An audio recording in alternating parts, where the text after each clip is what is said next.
In the shadowed halls of Canary House, a haunting aria echoes through a locked room, where Lady Evelyn Marwood and her beloved Canary lie dead, poisoned by a deadly melody. Hercule Poirot unravels a web of betrayal, where a yellow feather, a tampered gramophone, and a vengeful letter from a forgotten past point to a killer among the household. Driven by a decades-old opera scandal, Clara Henshaw, bound by resentment, sets a fatal trap, only to confess under Poirot's cunning ruse. In this chilling tale of vengeance, the Canary's last song reveals a truth that sings of justice. Chapter 1. The Song in the Night. The village of St. Aldwyn's, tucked into the rolling folds of the Cotswolds, wore its autumnal hues with a quiet dignity, its limestone cottages glowing amber under the slanting light of an October sun. The air carried the crisp scent of fallen leaves, and the distant bleating of sheep mingled with the soft rustle of wind through the hedgerows. It was a place of serene isolation, where time seemed to pause, as if reluctant to disturb the harmony of its ancient lanes. Yet, beneath this tranquil surface, there stirred a restlessness, a whisper of secrets that only a mind as keen as Hercule Poirot's could discern. Poirot, retired from his illustrious career as a detective, had nonetheless found retirement an ill-fitting garment. The little grey cells, as he so fondly called them, refused to remain idle, and it was with a mixture of curiosity and reluctance that he had accepted an invitation from his old friend, Captain Arthur Hastings, to spend a fortnight at his newly acquired manor, Aldwyn Hall. The manor, a sprawling edifice of Jacobean origin, stood at the edge of the village, its gabled roofs and mullioned windows exuding an air of faded grandeur. Hastings, ever the enthusiast, had taken to his role as country squire with a boyish zeal, though Poirot suspected his friend's motives were less about rural charm and more about escaping the monotony of London life. On the evening of their arrival, as the sun dipped below the horizon and the sky took on a deep indigo, Poirot sat in the drawing-room of Aldwyn Hall, a delicate cup of tisane cradled in his hands. The fire crackled in the grate, casting flickering shadows across the oak-panelled walls, and the faint aroma of lavender from a vase on the mantelpiece mingled with the warmth of the room. Hastings, sprawled in an armchair, was regaling Poirot with tales of his recent attempts at gardening, a pursuit that, judging by his friend's animated gestures, was proving more challenging than anticipated. "You see, Poirot," Hastings said, his eyes bright with enthusiasm, "the trick is in the pruning. One must be ruthless, yet precise. A bit like your detective work, I suppose." Poirot's moustache twitched with amusement. "Mon cher Hastings, the pruning of a rose and the unraveling of a crime are not so dissimilar. Both require order, method, and an appreciation for what lies beneath the surface. But tell me, this manner of yours, it is charming, but why have you chosen such a remote corner of England? Is it merely the roses, or is there some mystery you hope to entice Poirot to solve?" Hastings laughed, a hearty sound that filled the room. "No mysteries here, old chap. Just fresh air and a chance to play the country gentleman. Though," he added, lowering his voice conspiratorially, "the neighbours are a bit of a queer lot, especially at Canary House." Poirot's interest piqued, his green eyes narrowing. "Canary House? And what, pray, is so queer about this place?" Before Hastings could elaborate, a sound pierced the evening stillness, a voice, pure and crystalline, rising in a haunting aria. It came from the direction of the neighbouring estate, a melody so exquisite that it seemed to weave itself into the very fabric of the night. The notes were those of Puccini's O mio babbino caro, sung with a passion that sent a shiver down Poirot's spine. Yet there was something in the voice, a tremor, a shadow of anguish that belied its beauty. Mon Dieu, Poirot murmured, setting down his tisane and rising to approach the window. Who is this chanteuse? Hastings. Her voice, it is magnificent, yet it carries a weight, a sorrow. It is not merely a song, it is a cry. Hastings joined him at the window, peering out into the darkness. The song seemed to emanate from a large, ivy-clad house some distance away, its silhouette barely discernible against the starlit sky. That's Canary House, he said. Belongs to Lady Evelyn Marwood, a widow with a taste for music and solitude.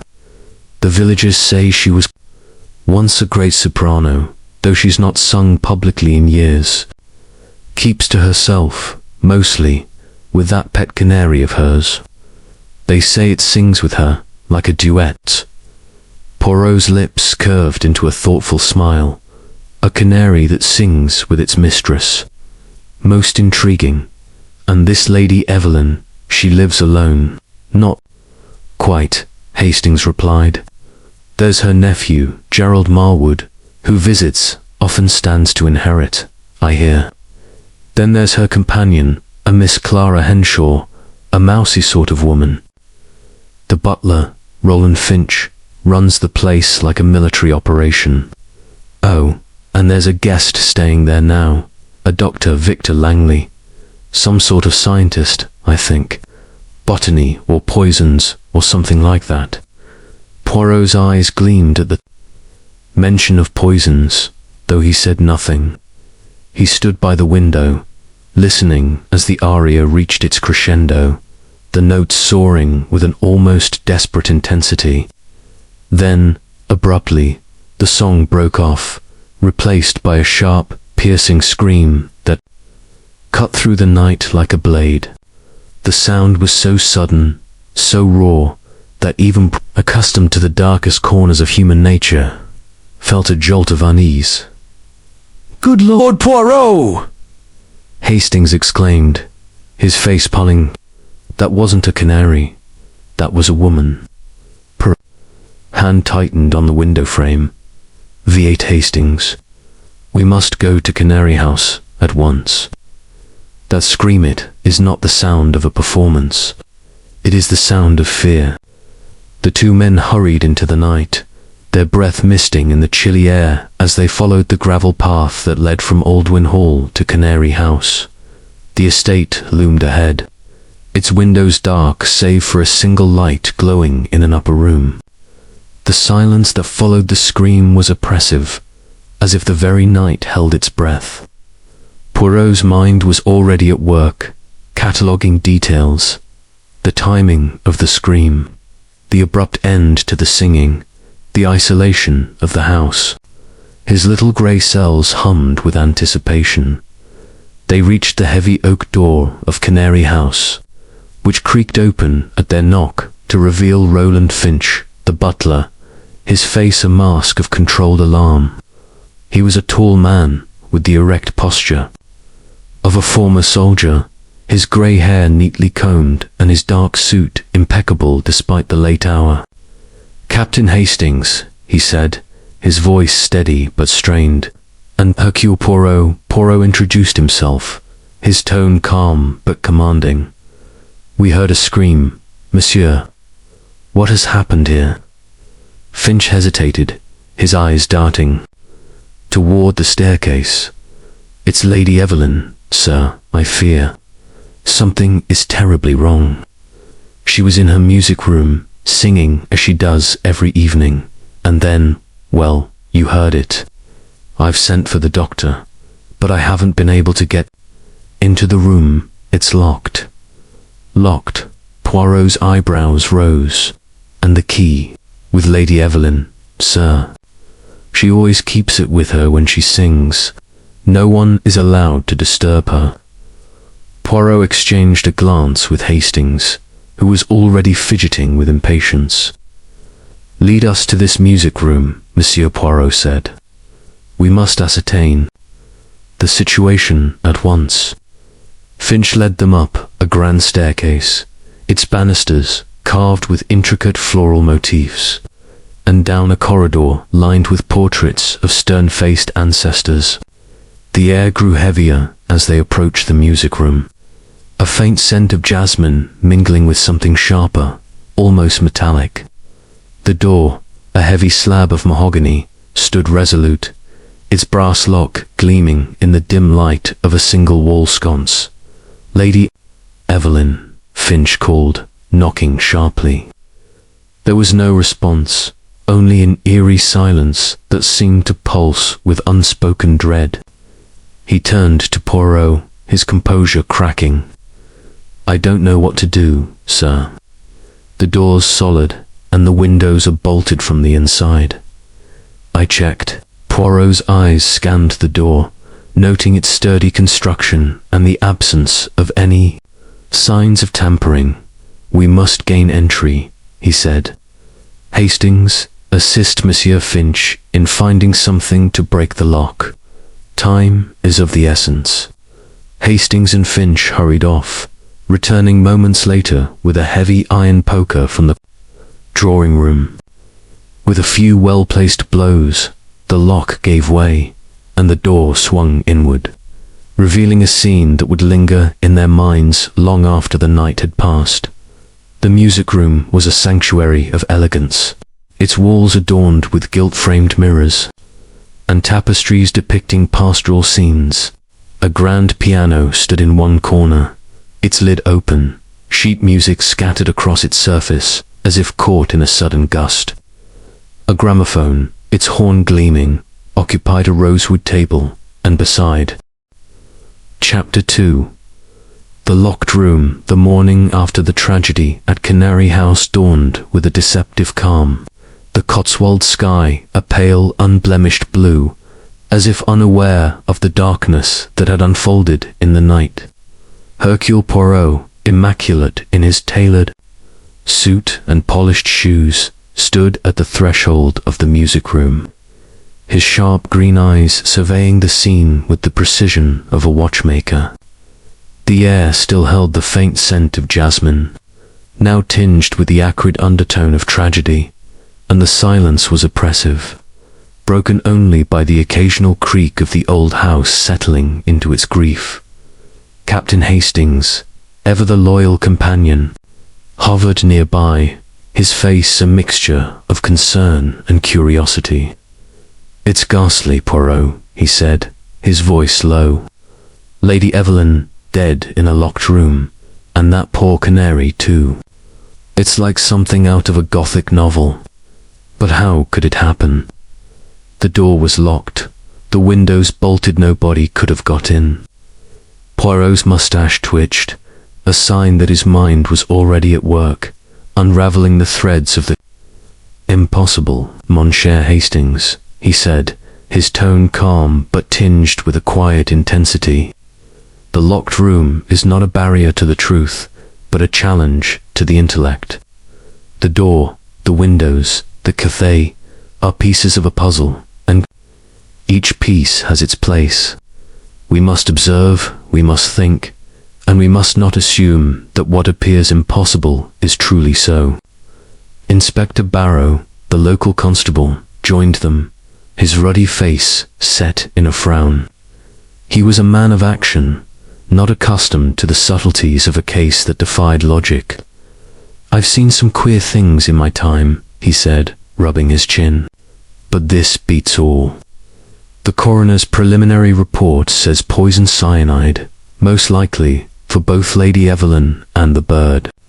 But there's no trace of it in the sherry, none in her food from last night. We've searched the room, and there's nothing out of place except that blasted feather you found." Poirot nodded, his gaze drifting to the yellow feather, now carefully placed in a small evidence envelope by the constable. It lay on a side table, its artificial sheen catching the morning light filtering through the heavy velvet curtains. "The feather," Inspector Poirot said, "is a whisper from the past, or perhaps a taunt from the present. It does not belong to the Canary, and yet it was here, in this room, where no one could enter. We must ask ourselves, why? The music room itself was a study in opulence, its walls adorned with tapestries depicting scenes of Arcadian bliss, their colors softened by time. The grand piano, a gleaming ebony Steinway, stood in one corner, its lid propped open, revealing a cascade of sheet music by Puccini, Verdi, and Mozart, their pages annotated in a delicate, feminine hand. The gramophone, an ornate contraption with a brass horn, occupied a rosewood table near the window, its needle still in place, as if frozen in mid-song. The birdcage, suspended from a rotillon stand, hung forlornly, its tiny occupant a tragic sentinel of the night's events. Poirot moved with deliberate care, his patent leather shoes silent on the Persian rug. He approached the armchair where Lady Evelyn had been found, its crimson upholstery now a stark contrast to the pallor of death. The spilled sherry glass lay on its side, the amber liquid absorbed into the rug, leaving a faint stain. Poirot knelt, his gloved fingers tracing the edge of the glass without touching it. "The sherry," he murmured, "it is innocent, you say, Inspector?" "No trace of cyanide." "None," Barrow confirmed. "The glass was tested, and the bottle too, clean as a whistle. Her dinner was just soup and bread, served hours before. The cook swears she prepared it herself, and the maid who brought it up saw nothing unusual." Poirot's eyes narrowed. And yet, the poison was administered somehow, in this room, where no one could enter. "The windows, you say, are bolted?" Barrow nodded, leading Poirot to the tall, mullioned windows that overlooked the garden. Each was secured with a heavy brass bolt, the metal showing no signs of tampering. Poirot ran his fingers along the sills, pausing at a faint scratch, barely visible near the edge of one window. "Curio," he said softly. "This marquette is recent, Nan, a small thing, but significant. We must consider all possibilities." Hastings, pacing near the piano, stopped abruptly. "Poirot, could someone have climbed in? The ivy outside is thick, maybe a ladder." Or Poirot shook his head. "Nan, Hastings, the ivy is undisturbed, and the ground below is soft from recent rain. There are no footprints, no signs of a ladder. The solution lies within this room, not outside it." He turned to Barrow. "Tell me, Inspector, who was in the house last night, and where were they when the scream was heard?" Barrow consulted his notebook, his thick fingers flipping through the pages. "Gerald Marwood, the nephew, was in the library, reading, he says. Miss Clara Henshaw, the companion, was in her room upstairs, writing letters. Roland Finch, the butler, was in the pantry, polishing silver. Dr. Victor Langley, the guest, was in the greenhouse, working on his plants. The cook and maid were in the kitchen, preparing for the morning. All of them claimed they heard the scream and came running, but the door was locked when they got here." Poirot's lips curved into a faint smile. "And so, we have a cast of characters, each with their alibi, each with their secrets. Let us meet them, Inspector, and see what the little grey cells can uncover." The household was summoned to the drawing room, a spacious chamber with high ceilings and a massive fireplace, its mantel adorned with porcelain figurines and a clock that ticked with relentless precision. Gerald Marwood was the first to arrive, a young man in his early 30s, with a handsome, if somewhat haggard, face. His dark hair was slightly disheveled, and his eyes, red-rimmed, suggested genuine grief, perhaps a carefully crafted performance. He wore a tweed suit that spoke of city tailoring.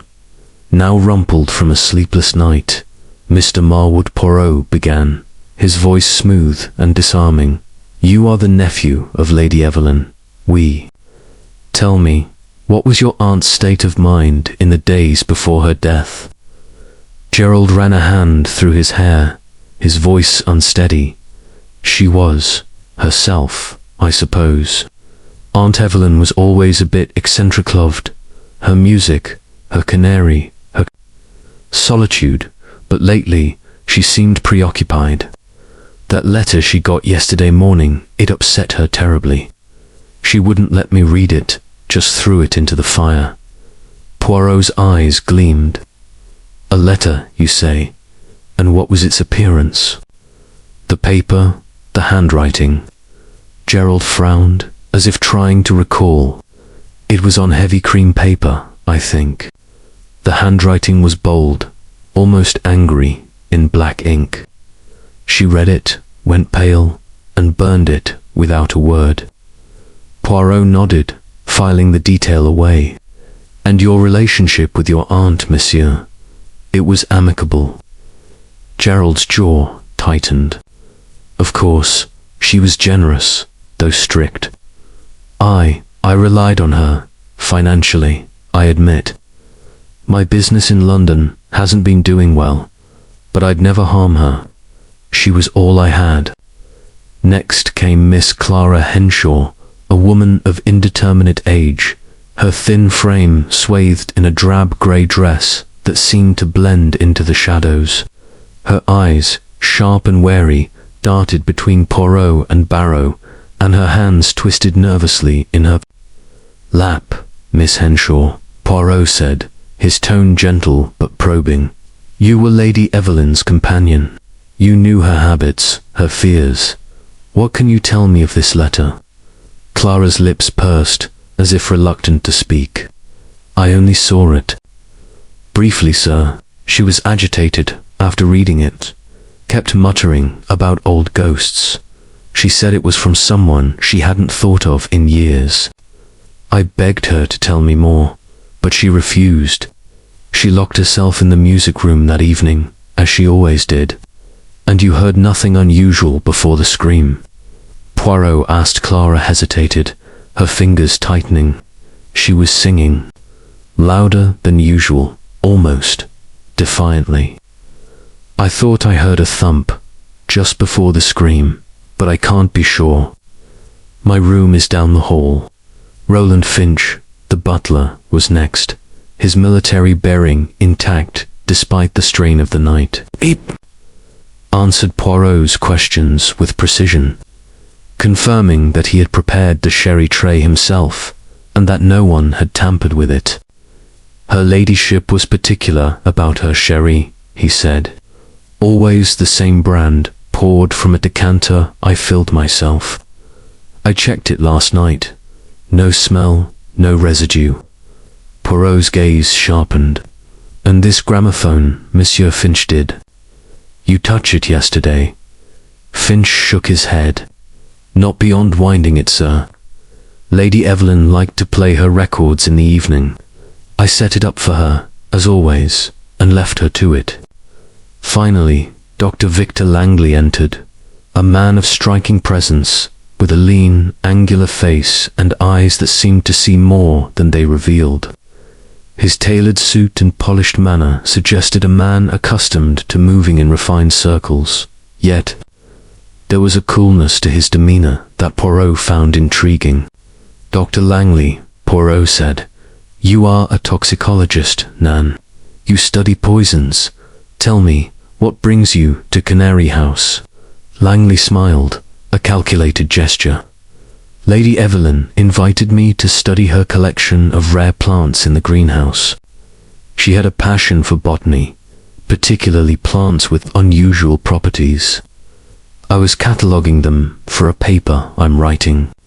And cyanide? Poirot asked, his voice deceptively mild. It is a poison you are familiar with. Langley's smile didn't waver. Naturally, it's a common subject in my field. But I assure you, Monsieur Poirot, I had no hand in this. Tragedy. I was in the greenhouse when I heard the scream, as I told the inspector. Poirot dismissed the household, his mind already sifting through their words. He returned to the music room, where the coroner had completed his initial examination. Cyanide, no doubt, the coroner said. A grizzled man named Dr. Morton. Inhaled, I'd say, given the speed of death and the lack of residue in the stomach. The Canaries, the same dead within moments. But how it got into the room, I can't fathom. Poirot's eyes fell on the gramophone once more. He leaned closer, inspecting the needle with a magnifying glass he produced from his pocket. The faint powder he had noticed earlier was still there, a barely perceptible dusting that seemed out of place on the polished surface. This powder, he said, it is not dust. It is something more sinister. Inspector, ensure this is sent to my chemist friend in London, along with the needle itself. We must know its composition. Barrow, though puzzled, complied, and Poirot turned his attention to the birdcage. The canary's tiny body lay at an odd angle, its beak slightly open, as if it had gasped its last breath in unison with its mistress. The canary, Poirot murmured, it is the key. Why does a bird die at the precise moment of its mistress's death? It is not chance, it is design. Hastings, who had been hovering near the piano, picked up a sheet of music and frowned. Look at this, Poirot. It's Puccini's O mio babbino caro, the aria she was singing last night. There's a note in the margin, in her handwriting. For Celeste. Who's Celeste? Poirot's head snapped up, his eyes alight with sudden interest. Celeste, you say? This is a name from the past, perhaps. Lady Evelyn was a soprano. In her youth, was she not? We must learn more of her career, Hastings. There is a shadow here, a history that haunts this room. He moved to the fireplace, where the ashes of the burned letter lay in a heap. Kneeling, he sifted through them with a small pair of tongs. Retrieving a fragment of cream-colored paper, its edges charred but a few words still legible. You will pay for what you did. Poirot's lips tightened. A threat, Hastings. This letter was no idle correspondence. It was a warning, and Lady Evelyn knew it. As the morning wore on, Poirot interviewed the servants, each adding a piece to the puzzle. The cook, a stout woman named Mrs. Baxter, confirmed that Lady Evelyn had eaten lightly the previous evening, with no visitors or unusual activity in the kitchen. The maid, a timid girl named Lily, admitted to hearing Lady Evelyn argue with someone the previous afternoon, though she couldn't identify the voice. It was muffled, sir, she said, twisting her apron, like they were in the conservatory. Her ladyship sounded angry, then quiet, like she was scared. Poirot's mind raced, connecting the fragments, the letter, the argument, the feather, the powder. He stood by the window, gazing out at the garden, where the greenhouse loomed like a glass cathedral, its panes glinting in the sunlight. Dr. Langley's plants, he said softly. We must examine them, Hastings. A toxicologist in a house where cyanide is used. This is no coincidence. They made their way to the greenhouse, a humid, verdant sanctuary filled with exotic blooms and creeping vines. Langley was there, tending to a cluster of oleander plants, his hands gloved and his expression unreadable. Monsieur Poirot, he said, glancing up. Come to admire my work. Poirot's smile was polite but piercing. I come to understand, Dr. Langley. Your plants do any produce cyanide naturally. The almond-like scent, perhaps Langley's eyes flickered, but he answered smoothly. Some do, yes. The seeds of certain plants, like bitter almonds or cassava, can produce cyanogenic glycosides. But I assure you, my experiments are purely academic. Poirot nodded, his gaze lingering on a small vial of powder on Langley's workbench. labeled only with a chemical formula. "We shall see, monsieur," he said. "We shall see." As they returned to the house, Poirot's mind was a whirl of possibilities. The locked room, the poison, the feather. The letter, they formed a constellation of clues, each pointing to a truth just out of reach. "This is no simple murder, Hastings," he said, his voice low. "It is a performance, staged with care. The canary sang its last song, but it has left us a melody to follow." The day stretched on, and Poirot requested a meeting with the village historian, a retired schoolteacher named Miss Agatha Pennington, who knew the history of Canary House and its mistress. Over tea in her cluttered cottage, she revealed a tantalizing detail. Lady Evelyn, in her youth, had been embroiled in a scandal with a rival soprano, Celeste Dubois, who had vanished after a public feud. Some say Celeste swore revenge, Miss Pennington said, her eyes gleaming with the thrill of gossip. They were like sisters once, but ambition tore them apart. Celeste disappeared, and Evelyn never sang on stage again. Poirot's fingers tapped rhythmically on his teacup. "Celeste Dubois," he murmured, "a name that echoes in this tragedy. We must find her, or her shadow, if we are to unlock this room." As evening fell, Poirot stood once more in the music room, alone with his thoughts. The portrait of Lady Evelyn gazed down at him, her eyes seeming to hold a secret she could no longer speak. The yellow feather, the burned letter, the powder, they were pieces of a puzzle that only Hercule Poirot could solve. "The locked room," he said to himself, "is not a prison, but a stage. And the curtain has only just risen." Chapter 3.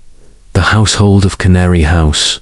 The morning sun filtered through the leaded windows of Canary House, casting a lattice of shadows across the polished floors of the drawing room, where Hercule Poirot stood, his small, neat figure a study. In contrasts against the grandeur of the surroundings, the room was a testament to Lady Evelyn Marwood's refined tastes. Heavy brocade curtains framed the windows.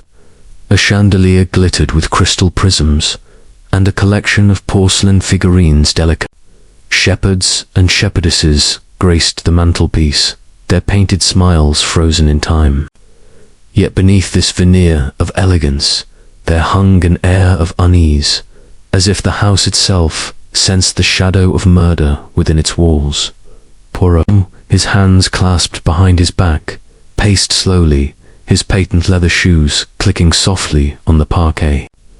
Captain Hastings sat in a wing-back chair, his brow furrowed as he watched his friend. "I say, Poirot," he ventured, "this place feels like a stage set for a tragedy.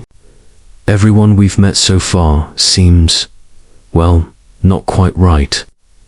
Do you think one of them did it?" Poirot paused, his green eyes gleaming with that familiar spark of intellectual excitement. "Mon cher Hastings," he said, his voice low and measured. "In a house such as this, everyone is a suspect until the little grey cells prove otherwise. The household of Canary House is a tapestry of motives, woven with threads of greed, resentment, and secrets. We must unravel it, thread by thread, to find the truth." Inspector Barrow, who had joined them after overseeing the removal of Lady Evelyn's body to the coroner's care, cleared his throat. "I've had statements from everyone, Monsieur Poirot," he said, flipping open his notebook. "But they're a tight-lipped lot. Nobody's admitting to anything beyond hearing that scream last night.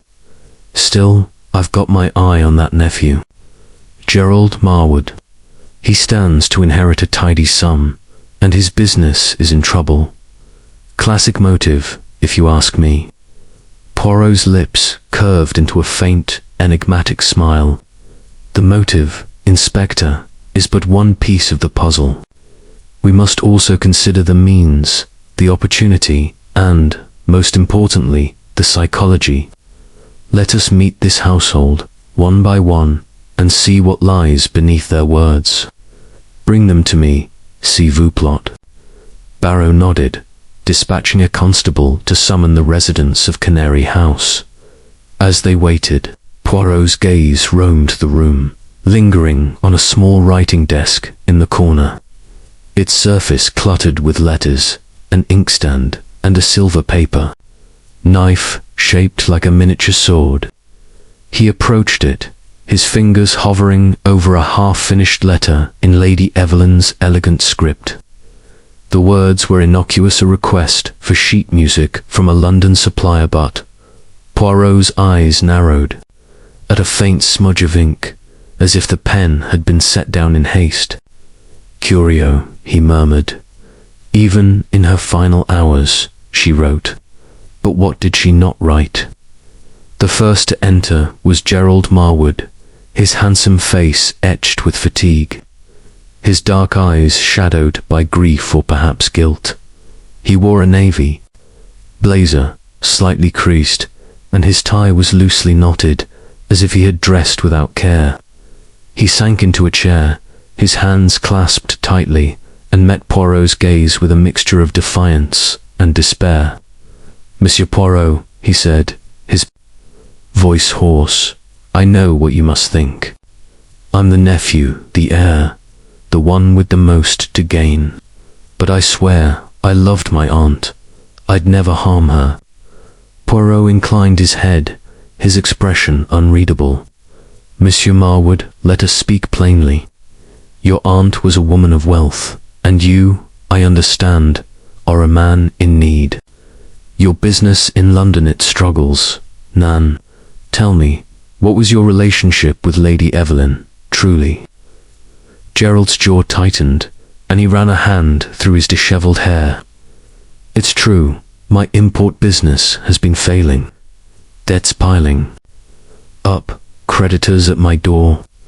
Aunt Evelyn helped me, gave me loans, but she was particular. She wanted control, wanted me to move here, manage the estate. I resisted. She could be stifling, you know, always watching, judging. But murder, never. I was in the library when she screamed, reading Thackeray. Ars Finchi saw me there. Poirot's eyes flickered with interest. And this letter she received yesterday, the one that so disturbed her, did you see its contents? Gerald shook his head, his expression darkening. No, but I saw her face when she read it. She was pale, trembling. She said it was a ghost from the past, then burned it in the music room fireplace. I tried to ask, but she shut me out, locked herself in to sing. Poirot nodded, his fingers tapping rhythmically against his chin. One final question, monsieur. Did your aunt ever speak of a woman named Celeste Dubois? Gerald's eyes widened, a flicker of recognition passing across his face before he masked it. Celeste? Aye, vaguely. Aunt Evelyn mentioned her once, or twice, said she was a rival from her singing days. But that was decades ago. Why do you ask? Poirot dismissed him with a wave, his mind already turning to the next interviewee. Merci, Monsieur Marwood. You may go. Next came Miss Clara Henshaw, Lady Evelyn's companion, a woman whose unassuming appearance belied a sharpness that Poirot detected at once. Her grey dress was modest, almost severe, and her pale hands fidgeted with a lace handkerchief as she sat, her eyes darting nervously between Poirot and Barrow. Her mousy brown hair was pulled back tightly, accentuating the angular lines of her face, and her voice, when she spoke, was soft but precise, like a librarian guarding secrets. Miss Henshaw, Poirot began, his tone gentle but probing. You were close to Lady Evelyn, were you not? Her confidant, perhaps. What can you tell me of her state of mind in the days before her death? Clara's lips pursed, and she twisted the handkerchief tighter. She was unsettled, sir, The letter upset her terribly. I saw her read it in the morning room, and she clutched it so hard her knuckles went white. She wouldn't let me see it, but she muttered something about debts unpaid and promises broken. I thought it might be from an old friend or enemy. Poirot leaned forward, his eyes locking onto hers. An enemy, mademoiselle? Did Lady Evelyn have many? Clara hesitated, her gaze dropping to her lap. Not many, but she could be sharp, sir. She had a way of holding people to her, making them feel indebted. She was kind, in her way, but she never let you forget it. I stayed because I had nowhere else to go, but it wasn't always easy. And last night, Poirot pressed, "Where were you when the scream was heard?" "In my room, writing to my cousin in Bristol," Clara said quickly. "I heard her singing, louder than usual, almost frantic. Then the scream, and I ran to the music room, but the door was locked. Pounded on it, but there was no answer." Poirot noted the slight tremor in her voice, the way her eyes avoided his. "And this Celeste Dubois, did Lady Evelyn ever speak of her to you?" Clara's hands stilled, and for a moment her face betrayed a flicker of fear. "Once or twice, sir," she said. "Celeste was a singer she knew years ago, someone who betrayed her. She didn't like to talk about it, said it was a wound that never healed." Poirot dismissed her, his mind cataloguing her words, her hesitations, her nervous gestures. There was something unspoken in her manner, a secret she guarded as fiercely as Lady Evelyn had guarded her music room. Roland Finch, the butler, entered next, his military bearing as rigid as ever, though his eyes betrayed a weariness that spoke of a sleepless night. His grey hair was impeccably combed, his black suit pressed, and he stood with the posture of a man accustomed to discipline. "Monsieur Finch," Poirot said, "you are the backbone of this house. Nen, you see all, you hear all. Tell me, what did you observe of Lady Evelyn's behaviour yesterday?" Finch's expression remained impassive, but his voice was clipped. "Her ladyship was out of sorts, sir. The letter set her off. She was short with everyone, even me, which wasn't like her. She spent most of the day in the music room, playing her records, singing to that Canary. I brought her sherry at 7, as always, and left her to it. I was in the pantry when I heard the scream. And the gramophone," Poirot said, his voice sharpening. "You wound it for her, oui. Did you notice anything unusual, any powder, perhaps, on the needle?" Finch's brow furrowed, a rare crack in his composure. "Powder, no, sir. I wound it, set the record as she liked Puccini, always Puccini. The needle looked clean to me, but I didn't inspect it closely." Poirot nodded, his eyes narrowing. "And this letter, did you see it delivered?" "I did," Finch said. "The postman brought it mid-morning. Cream envelope, black ink, no return address. Her ladyship took it and shut herself in the morning." Poirot dismissed him, noting the butler's precision, his reluctance to speculate. A man of duty, perhaps, but one who saw more than he said. Finally, Dr. Victor Langley entered, his lean frame exuding a quiet confidence, his dark eyes assessing Poirot with a scientist's curiosity. He wore a tailored suit of charcoal grey, his cufflinks glinting as he adjusted his tie. "Monsieur Poirot," he said, his voice smooth, "I understand you're a man of reputation. I hope I can be of assistance in this tragic affair." Poirot smiled, a gesture that did not reach his eyes. "Dr. Langley, you are a toxicologist, a man who knows the ways of poison. Tell me, what was your relationship with Lady Evelyn, and why were you here?" Langley's smile was equally measured. "She invited me to study her greenhouse collection rare plants, some with medicinal properties, others, less benign. I'm writing a paper on their chemical compounds. We met through a mutual acquaintance in London, a botanist friend. I've been here a week, cataloguing her specimens. And cyanide, Poirot said, his tone deceptively casual. It is a poison you know well, Nan. Langley's eyes flickered, but he nodded. It's common in my field. Certain plants produce it naturally, as I told you yesterday. But I assure you, my work here was academic, not criminal. Poirot leaned forward, his voice soft but piercing. And did you know of Celeste Dubois, Dr. Langley, a name from Lady Evelyn's past? Langley's composure faltered for a fraction of a second, a tightening of his jaw. I've heard of her. A singer, wasn't she? Lady Evelyn mentioned her once, said they had a falling out years ago. I didn't press her, she seemed reluctant to discuss it. Poirot dismissed him, his mind buzzing with the interplay of their testimonies. Each had revealed something, yet each had held something back.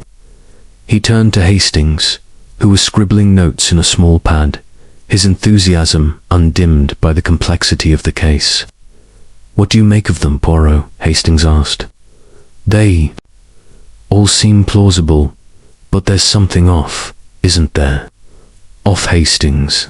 We, very much so, Poirot said, his eyes gleaming. Each tells a truth, but not the whole truth. Gerald's grief may be genuine, but his debts are a shadow over him. Clara's nervousness hides a deeper fear. Finch's precision masks observation he does not share. And Langley, his calm is too perfect, his knowledge of poison too convenient. We must dig deeper. Poirot requested a tour of the house, insisting on seeing the rooms of each resident.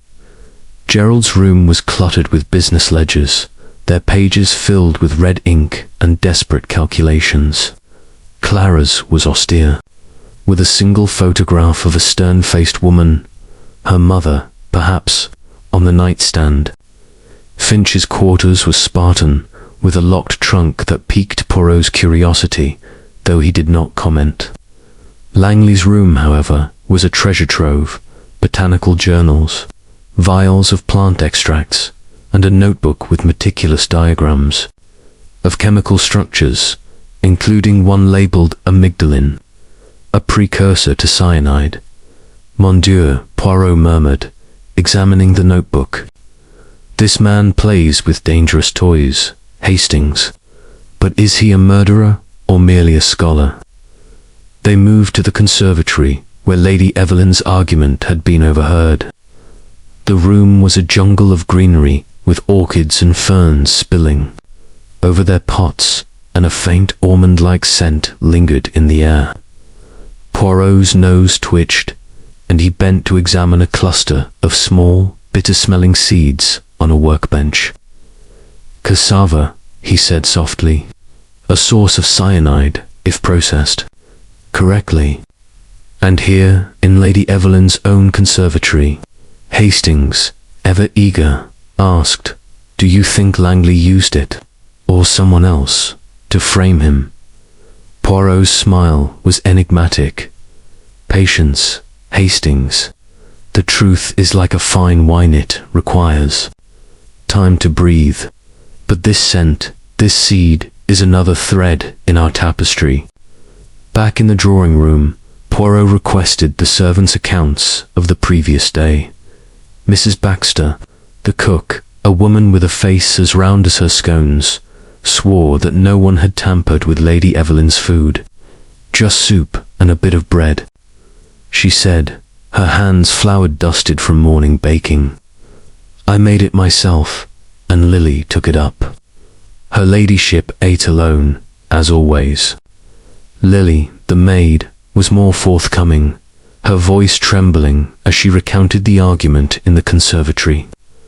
I couldn't hear the words, sir, but it was heated. Her ladyship was shouting, then she went quiet, like she was pleading. I didn't see who it was with, the door was half closed. Poirot's eyes narrowed. And where was everyone else at this time? Lily hesitated, then said, Mr. Gerald was in the library, I think. Miss Henshaw was upstairs. Mr. Finch was in the hall, polishing the silver. Dr. Langley was in the greenhouse, as usual. Poirot dismissed her, turning to Barrow. Inspector, we must search the house for any trace of that letter's remains. And the fireplace in the music room, has it been cleaned? Barrow shook his head. Not yet. I've had it sealed off. As you asked. They returned to the music room, where the ashes in the fireplace yielded another fragment of the burned letter. Poirot extracted it with his tongs, revealing a single phrase. The stage will be your grave. His lips tightened. A threat, and a theatrical one. This is no ordinary enemy, Hastings. This is someone with a flair for drama. As the day drew to a close, Poirot stood by the music room's window, gazing out at the darkening garden. The greenhouse glowed.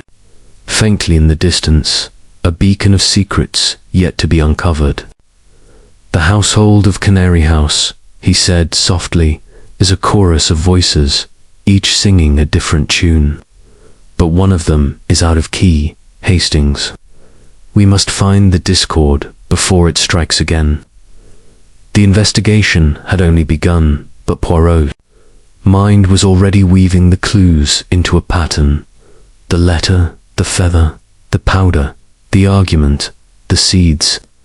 Each was a note in a deadly symphony, and he, Hercule Poirot, would conduct it to its inevitable conclusion. Chapter 4.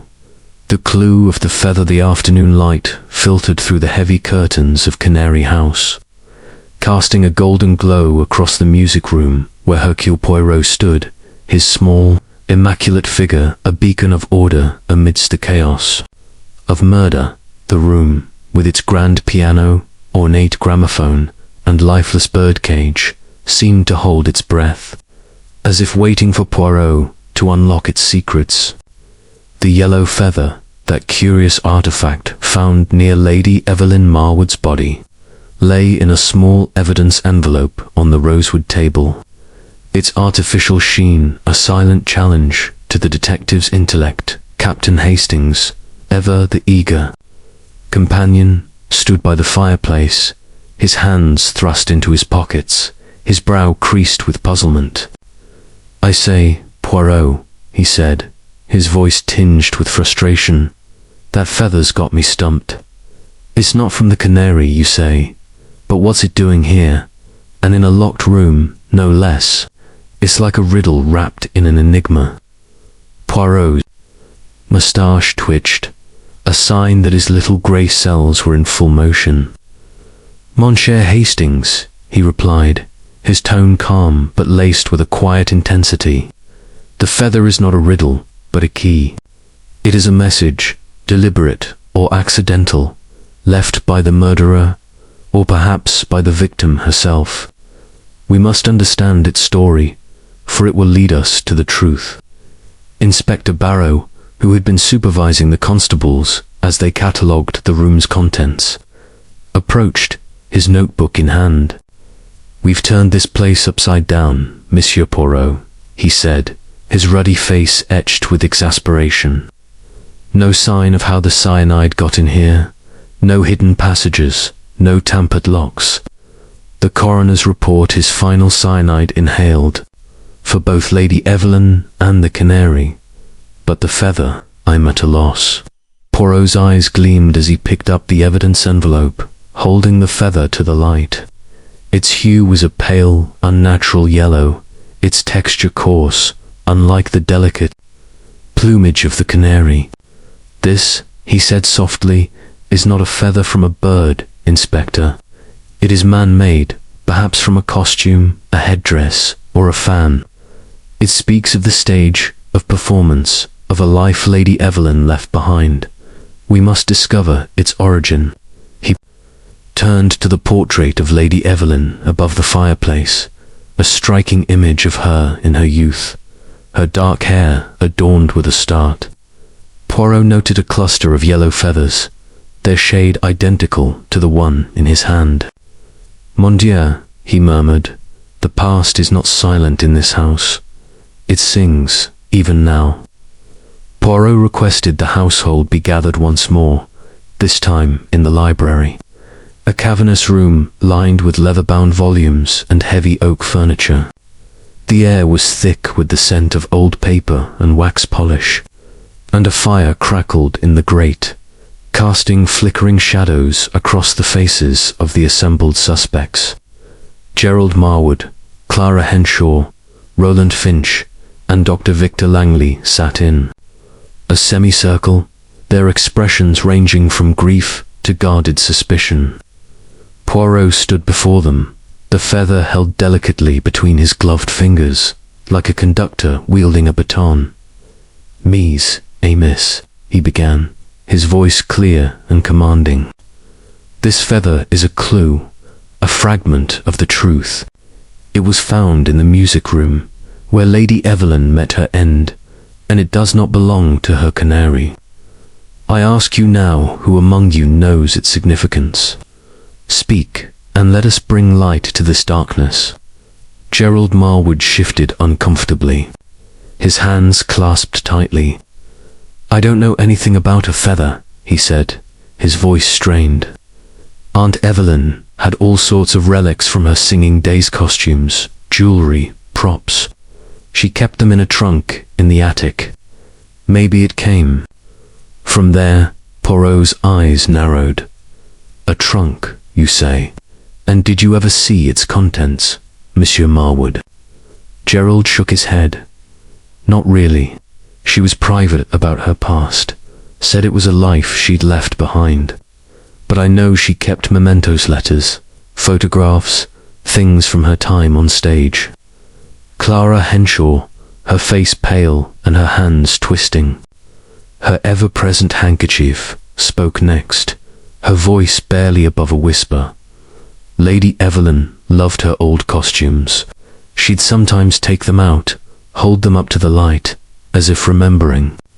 I saw a feathered headdress once, yellow, like that one. She said it was from her greatest triumph, a performance in Milan. But she never wore it, not in years." Poirot turned to her, his gaze piercing. "And where is this headdress now, mademoiselle?"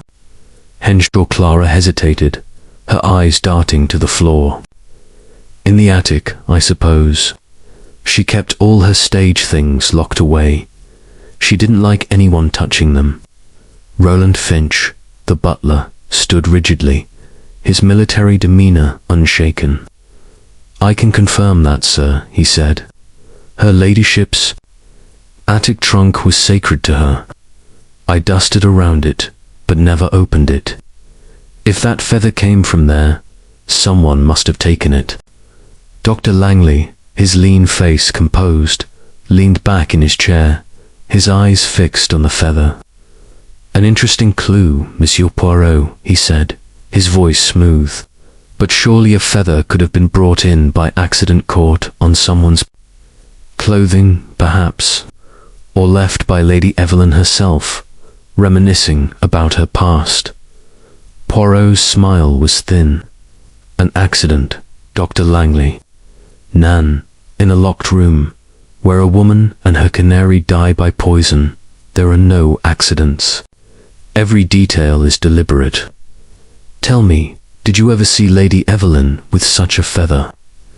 Langley shook his head, his expression unreadable. "No. My interest was in her plants, not her wardrobe. But I'll grant you, it's a curious find." Poirot dismissed the group, his mind buzzing with the implications of their words. The feather was a link to Lady Evelyn's past, to her life as a soprano, and perhaps to the mysterious Celeste Dubois, whose name had surfaced like a ghost. He turned to Hastings and Barrow. "We must see this attic trunk, Mies Amos. It holds secrets, I am certain." They climbed the narrow staircase to the attic, a dusty, cavernous space filled with the detritus of decades. Old furniture, crates of china, and a large, brass-bound trunk, its lock gleaming despite the patina of age. Barrow produced a skeleton key, and with a creak, the trunk opened, revealing a treasure trove of theatrical relics. Gowns of silk and velvet, their colors faded but still vibrant, lay folded beside programs from opera houses in Paris, Milan, and London. A velvet-lined box held jewelry, pearls, garnets, and a single yellow feathered headdress, its plumes matching the clue in Poirot's hand. "Mon Dieu," Poirot said, lifting the headdress carefully. "This is the source, Hastings. But how did one feather find its way to the music room, and why?" He examined the trunk further, finding a bundle of letters tied with a faded ribbon. Most were mundane fan letters, invitations, but one, tucked at the bottom, caught his eye. It was on cream paper, its ink black and bold, and though the edges were singed, as if someone had tried to burn it, the words were clear. "You stole my voice, Evelyn, and I will take yours. The stage will be your grave." The signature was a single initial, C. Poirot's pulse quickened. "Celeste," he whispered. "The ghost of the past is not so silent after all." Hastings, peering over his shoulder, gasped, "Good Lord, Poirot. That's the same phrase from the burned letter in the fireplace. But who's C? Celeste Dubois?" Poirot nodded, his eyes distant. "It is possible, Hastings. Lady Evelyn's rival, a woman who vanished after a scandal. But is she alive, or is someone using her name to strike fear? We must learn more of this feud." They descended to the library, where Poirot requested a meeting with Miss Agatha Pennington, the village historian, who had hinted at the scandal involving Celeste Dubois. She arrived promptly, a sprightly woman in her 60s, her eyes bright. With the thrill of being involved in a real mystery, over tea she recounted the story with relish. Evelyn Marwood and Celeste Dubois were the toast of the opera world in the 90s. She said, her hands gesturing animatedly, both sopranos, both beautiful, both fiercely ambitious. They were friends at first, trained together in Paris, but rivalry tore them apart. There was a performance in Milan-La Bohème, I believe, where Evelyn was chosen for the lead over Celeste. Rumors said Evelyn sabotaged Celeste's audition, spread lies about her voice. Celeste's career faltered, and she disappeared after a public row. Some said she went mad, others that she left for America. But she vowed to ruin Evelyn. Poirot's fingers tapped rhythmically on his teacup. And did Lady Evelyn ever speak of this vow? Miss Pennington nodded. Once, years ago, at a village fete, she'd had a bit of wine, and she let slip that Celeste had written her, threatening to take back what was hers. Evelyn laughed it off, but I saw fear in her eyes. Poirot thanked her, his mind racing. The feather, the letter, the name Celeste, they were threads in a tapestry of vengeance, woven decades ago. But how had the feather reached the locked room, and how had the cyanide been administered? He returned to the music room, his eyes drawn once more to the gramophone. The chemist's report on the needle's powder was still pending, but Poirot's instincts told him it was key. He examined the machine closely, noting a faint scratch on its wooden base, as if something had been dragged across it. "This gramophone," he said to Hastings. It played Lady Evelyn's final aria. But what else did it play? A melody of death, perhaps. Barrow, who had been coordinating with his constables, reported a new finding: a small key hidden beneath a rug in the conservatory. Its size and shape matching the music room's lock. Could be a duplicate, Barrow said. "But how it got there, I don't know." Poirot's eyes gleamed. "A duplicate key, Inspector. This changes everything. Someone could have entered the music room, placed the feather, tampered with the gramophone, and left, locking the door behind them. But who?" He questioned the household again, focusing on their movements the previous afternoon. Gerald admitted to visiting the conservatory to speak with his aunt about his debts, but denied seeing a key.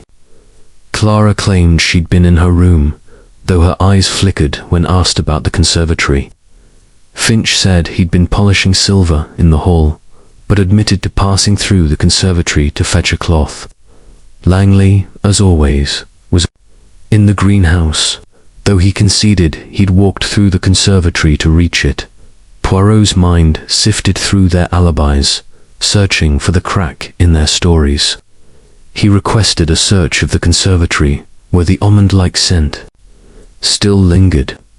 Among the plants, he found a small, unmarked vial, its contents a fine white powder.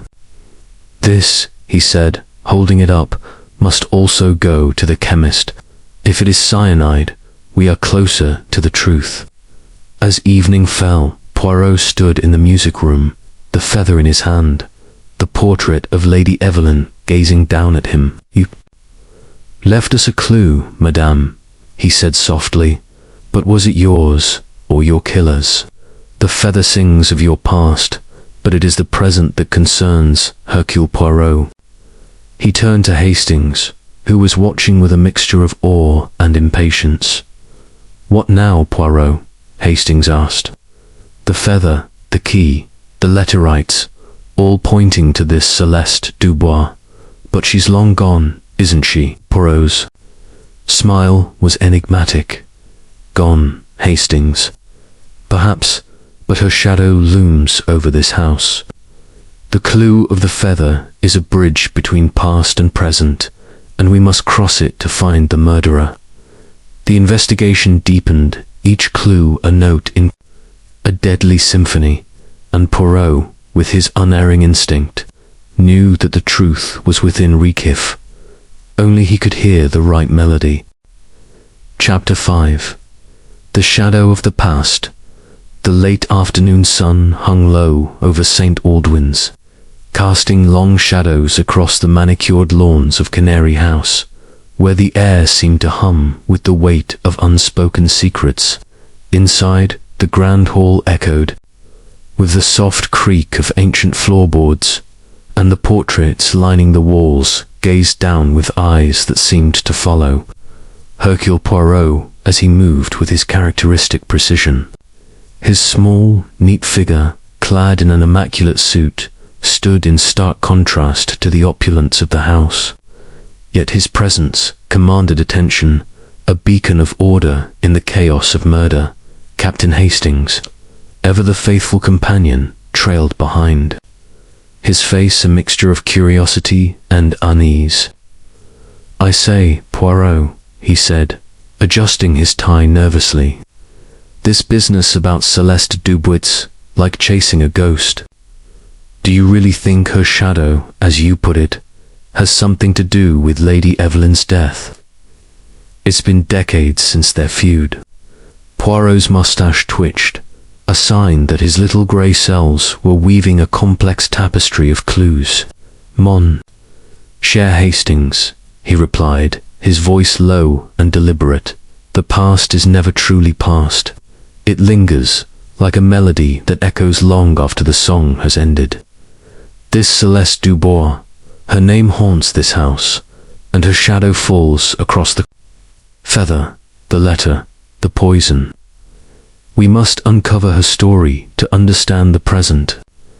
Inspector Barrow, his ruddy face creased with fatigue, joined them in the library, where the scent of old leather and wood smoke created an atmosphere of quiet intensity. He carried a telegram from the chemist in London, his fingers tapping the paper impatiently. "Monsieur Poirot," he said, "we've got something. The powder on the gramophone needle, it's cyanide, finely ground, just as you suspected. But how it got there, and how it was released into the air, I can't fathom. The needle's too small to hold enough to kill. Poirot's eyes gleamed with sudden interest. The needle, Inspector, is not the vessel, but the trigger. The cyanide was placed elsewhere, perhaps in the gramophone itself, and the vibration of the music dispersed it. A clever method, none. We must examine the machine again. But first, let us explore the shadow of the past. He turned to the bundle of letters found in the attic trunk, now spread across the library table. The singed letter, signed C, lay at the center. Its threatening words, "You stole my voice, Evelyn, and I will take yours. The stage will be your grave," a chilling echo of the fragment found in the music room fireplace. Poirot's gloved fingers traced the bold, angry handwriting, his mind racing. "This letter," he said, "is not new. It is old, perhaps from the time of the scandal. Yet it was in the trunk, and a similar one arrived yesterday. Someone is resurrecting Celeste Dubois, or her vengeance." Hastings, peering over shoulder, frowned. "But Poirot, if Celeste is dead or gone, who sent the new letter, and why now?" Poirot's smile was enigmatic. "That, Hastings, is the question. We must learn more of Lady Evelyn's history, her rivalry with Celeste. Let us summon the household again, and then seek out those who knew her in her youth." The residents of Canary House were gathered once more, this time in the drawing room, where the chandelier casts a soft glow over the assembled faces. Gerald Marwood sat slumped in a chair, his handsome features marred by exhaustion, his eyes darting nervously. Clara Henshaw perched on the edge of a sofa, her hands twisting her handkerchief, her expression a mask of guarded apprehension. Roland Finch stood by the door, his military bearing unshaken, though his eyes betrayed a flicker of unease. Dr. Victor Langley leaned against the mantelpiece, his lean frame relaxed, but his dark eyes watchful, like a cat observing its prey. Stood before them, the yellow feather in one hand, the singed letter in the other. "Mies Amos," he began, his voice clear and commanding. "The past has come to call at Canary House. This feather, this letter they speak of a time when Lady Evelyn was a star of the opera, and Celeste Dubois was her rival. I ask you now, what do you know of this woman, this Celeste? Speak, for the truth will not remain hidden."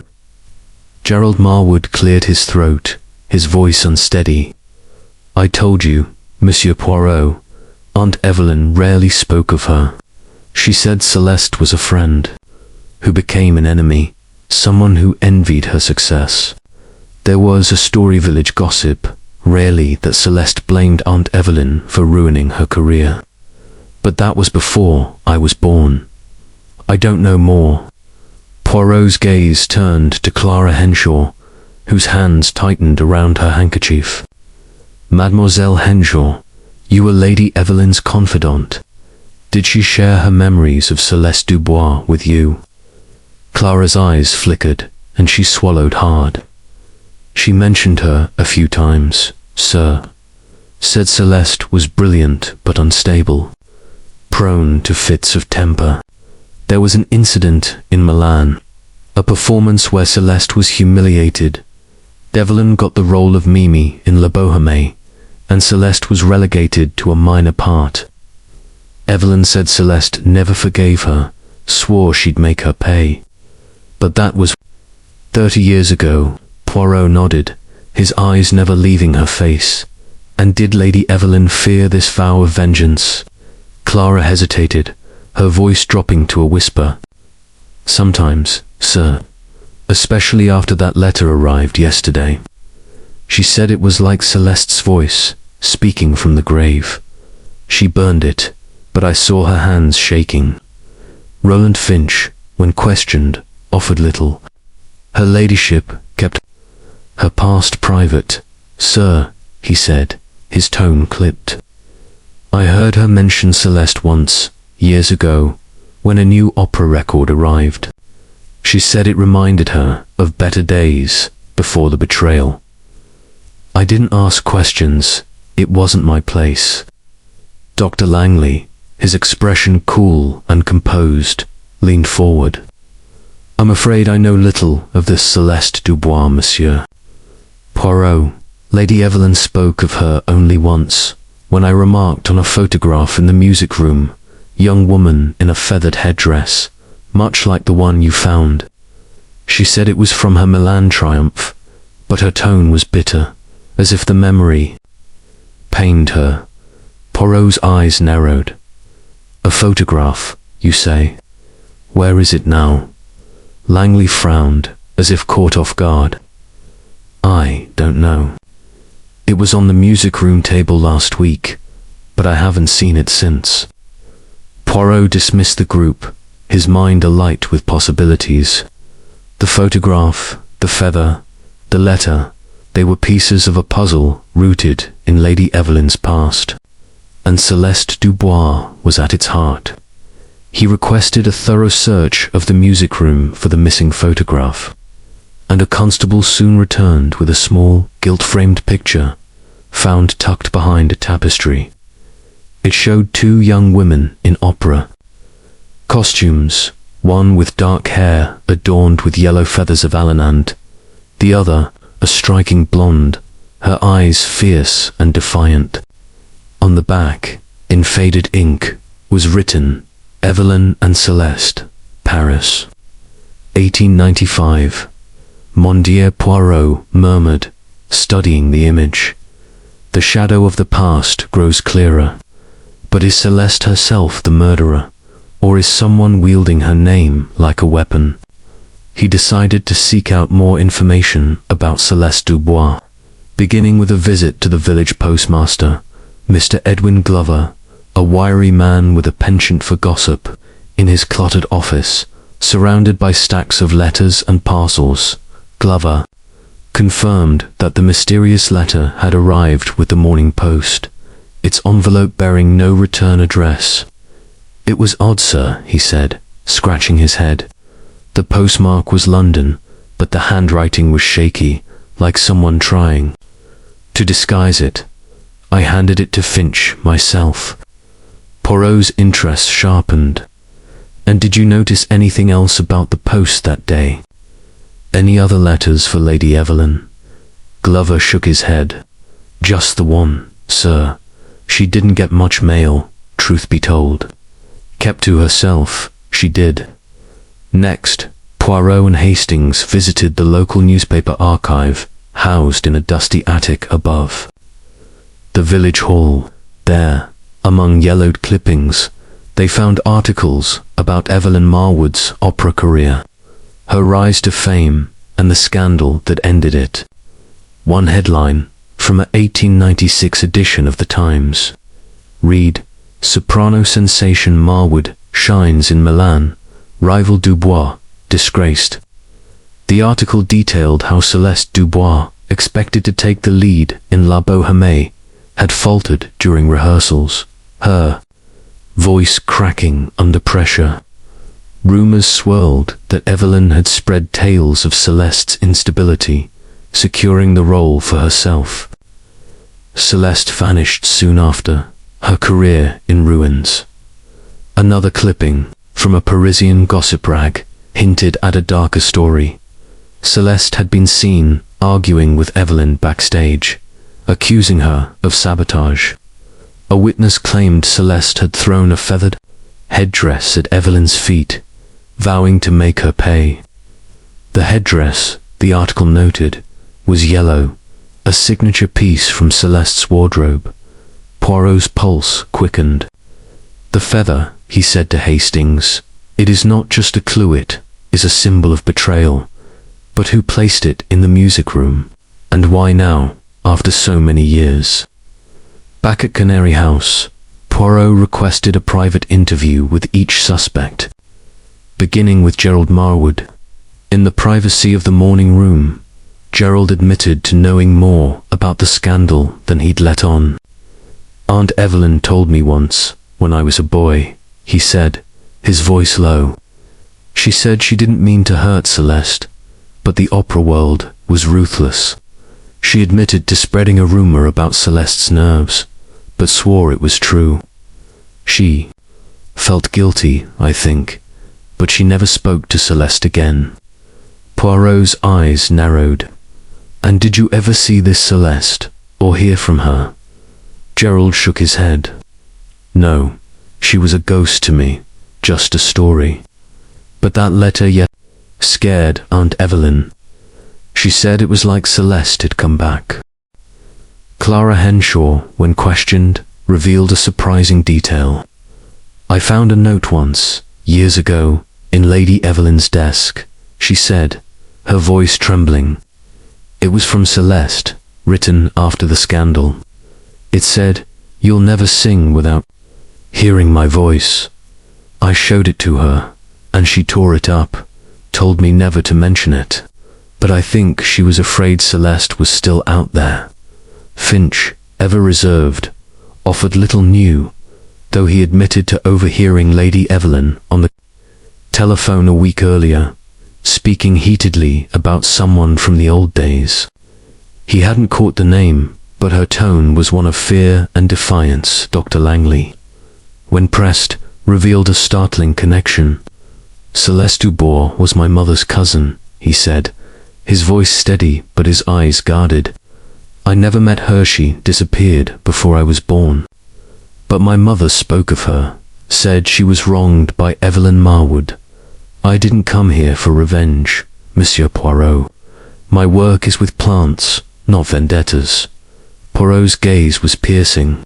And yet, Dr. Langley, you are here, in a house where cyanide is used, and a feather from Celeste's past appears. A coincidence, perhaps. Langley's smile was thin. Coincidences are the stuff of science, Monsieur Poirot. I deal in facts. Poirot dismissed him, his mind racing. Langley's connection to Celeste was a thread he could not ignore, but was it motive enough for murder? He requested a search of Langley's room, where the constables found a hidden compartment in his suitcase containing a small, locked diary. With Barrow's permission, Poirot opened it, revealing entries about Langley's research. A single cryptic note. Evelyn's guilt is her poison. Let it consume her. Mon Dieu, Poirot murmured. This is not the language of science, but of vengeance. He returned to the music room, where the gramophone stood silent, its secrets still locked within. Examining it again, he noticed a faint seam in the wooden base, barely visible. With a small tool from his pocket, he pried it open, revealing a hidden compartment containing a tiny vial. Its contents a fine white powder. The source, he said, holding it up to the light. This is where the cyanide was placed, to be dispersed by the gramophone's vibrations. A murder most ingenious. Hastings, wide-eyed asked. But who put it there, Poirot? Langley, Clara, someone else? Poirot's smile was grim. The shadow of the past points to Celeste Dubois. Hastings, but the hand that struck is in the present.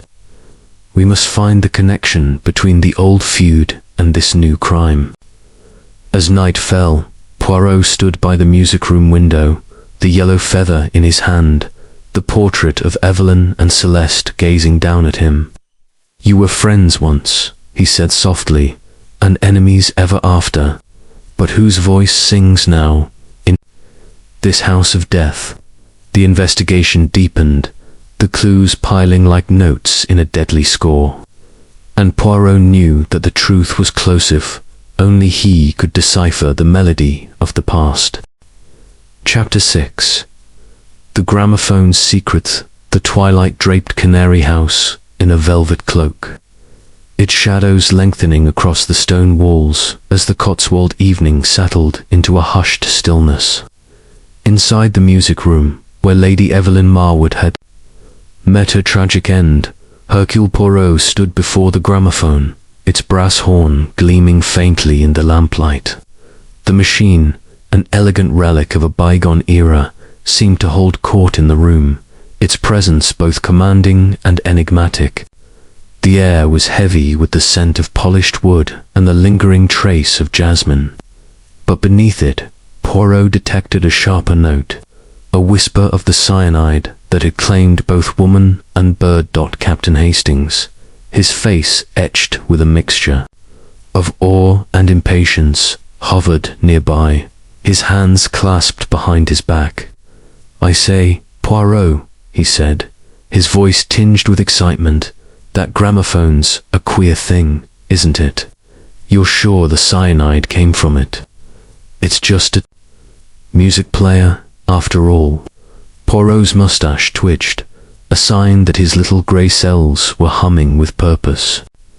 "Mon cher Hastings," he replied, his tone calm but vibrant with intensity, "the gramophone is no mere player of music. It is an instrument of death, cunningly designed. The cyanide, it was not on the needle alone, was within the machine, released by the vibration of the music. This is the secret we must unlock, for it will lead us to the murderer." Inspector Barrow, his ruddy complexion deepened by the strain of the investigation, entered the room, clutching a report from the chemist in London. "You were right, Monsieur Poirot," he said, his voice gruff. "The vial you found in the gramophone's hidden compartment is cyanide, pure and deadly. The powder on the needle was just a trace, likely scattered when the mechanism was activated. But how did it work, and who set it up?" Poirot's eyes gleamed as he approached the gramophone, his gloved fingers tracing its contours with the care of an archaeologist uncovering a relic. "The gramophone's secret, Inspector," he said, "is in its design. Observe this seam, so cleverly concealed." He pointed to the faint line he had discovered the previous day, a hidden panel in the wooden base. With a small tool from his pocket, he opened it again, revealing the compartment where the vial had been found. But now, he noticed something new, a tiny brass mechanism, a spring-loaded catch connected to the turntable's motor. "Mon Dieu," Poirot murmured, his eyes narrowing. "This is no ordinary gramophone. It has been modified, a trap set too. Release the cyanide when the record plays. The vibration, it disperses the powder into the air, invisible, odorless, till it kills." Hastings, peering over his shoulder, gasped. "Good Lord, Poirot, that's devilishly clever." Someone turned her favorite music into a murder weapon. But who could have done it? "You'd need to know the machine inside out." Poirot nodded, his gaze distant. "Precisement, Hastings. The murderer is someone with knowledge, with access, and with motive. We must question the household again, but first, let us test this mechanism." With Barrow's permission, Poirot instructed a constable to fetch a small bellows from the greenhouse, a tool used for dispersing pollen. Carefully, they filled the gramophone's compartment with a harmless talcum powder, reset the mechanism, and played the record, still on the turntable, Puccini's "O mio Babino Caro," Lady Evelyn's final aria. As the needle touched the groove, a faint puff of powder rose from the machine, drifting into the air like a ghostly mist. The room fell silent, the implications chilling. "It is as I thought," Poirot said, his voice low. "The music itself was the trigger. Lady Evelyn played her aria, and the gramophone sang her death." Barrow scratched his chin, his brow furrowed. "But who tampered with it? The butler winds it every day, but he swears he didn't notice anything odd. And that Langley fellow, he's a scientist, knows his way around chemicals. Could he have rigged it?" Poirot's smile was enigmatic. "All are possible, Inspector, But we must not leap to conclusions. Let us summon the household and see what they reveal about this gramophone.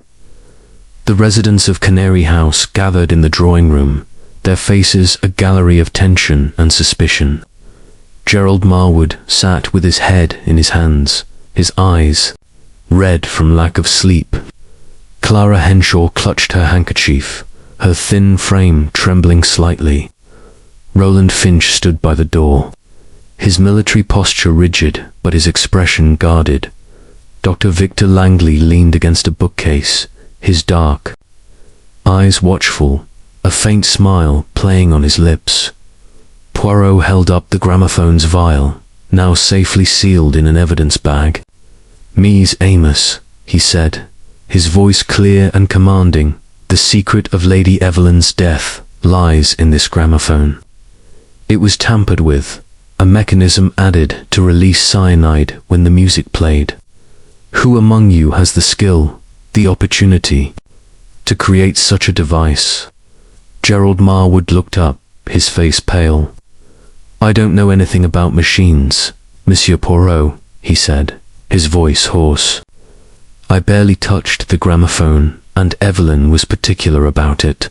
She'd have my head if I so much as moved a record." Poirot's gaze turned to Clara Henshaw, whose hands tightened around her handkerchief.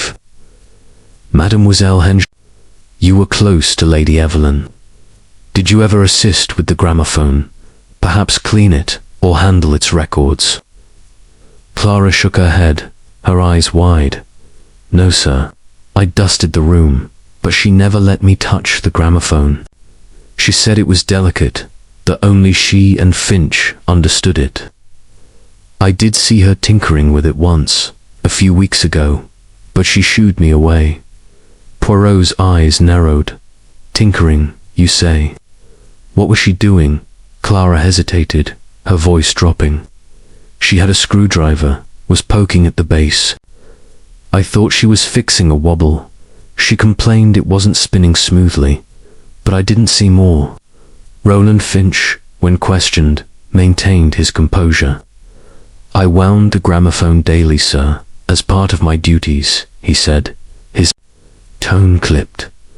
"I noticed no modifications, no powder. Her ladyship was particular she'd inspected herself before playing. If someone tampered with it, they did it when I wasn't looking."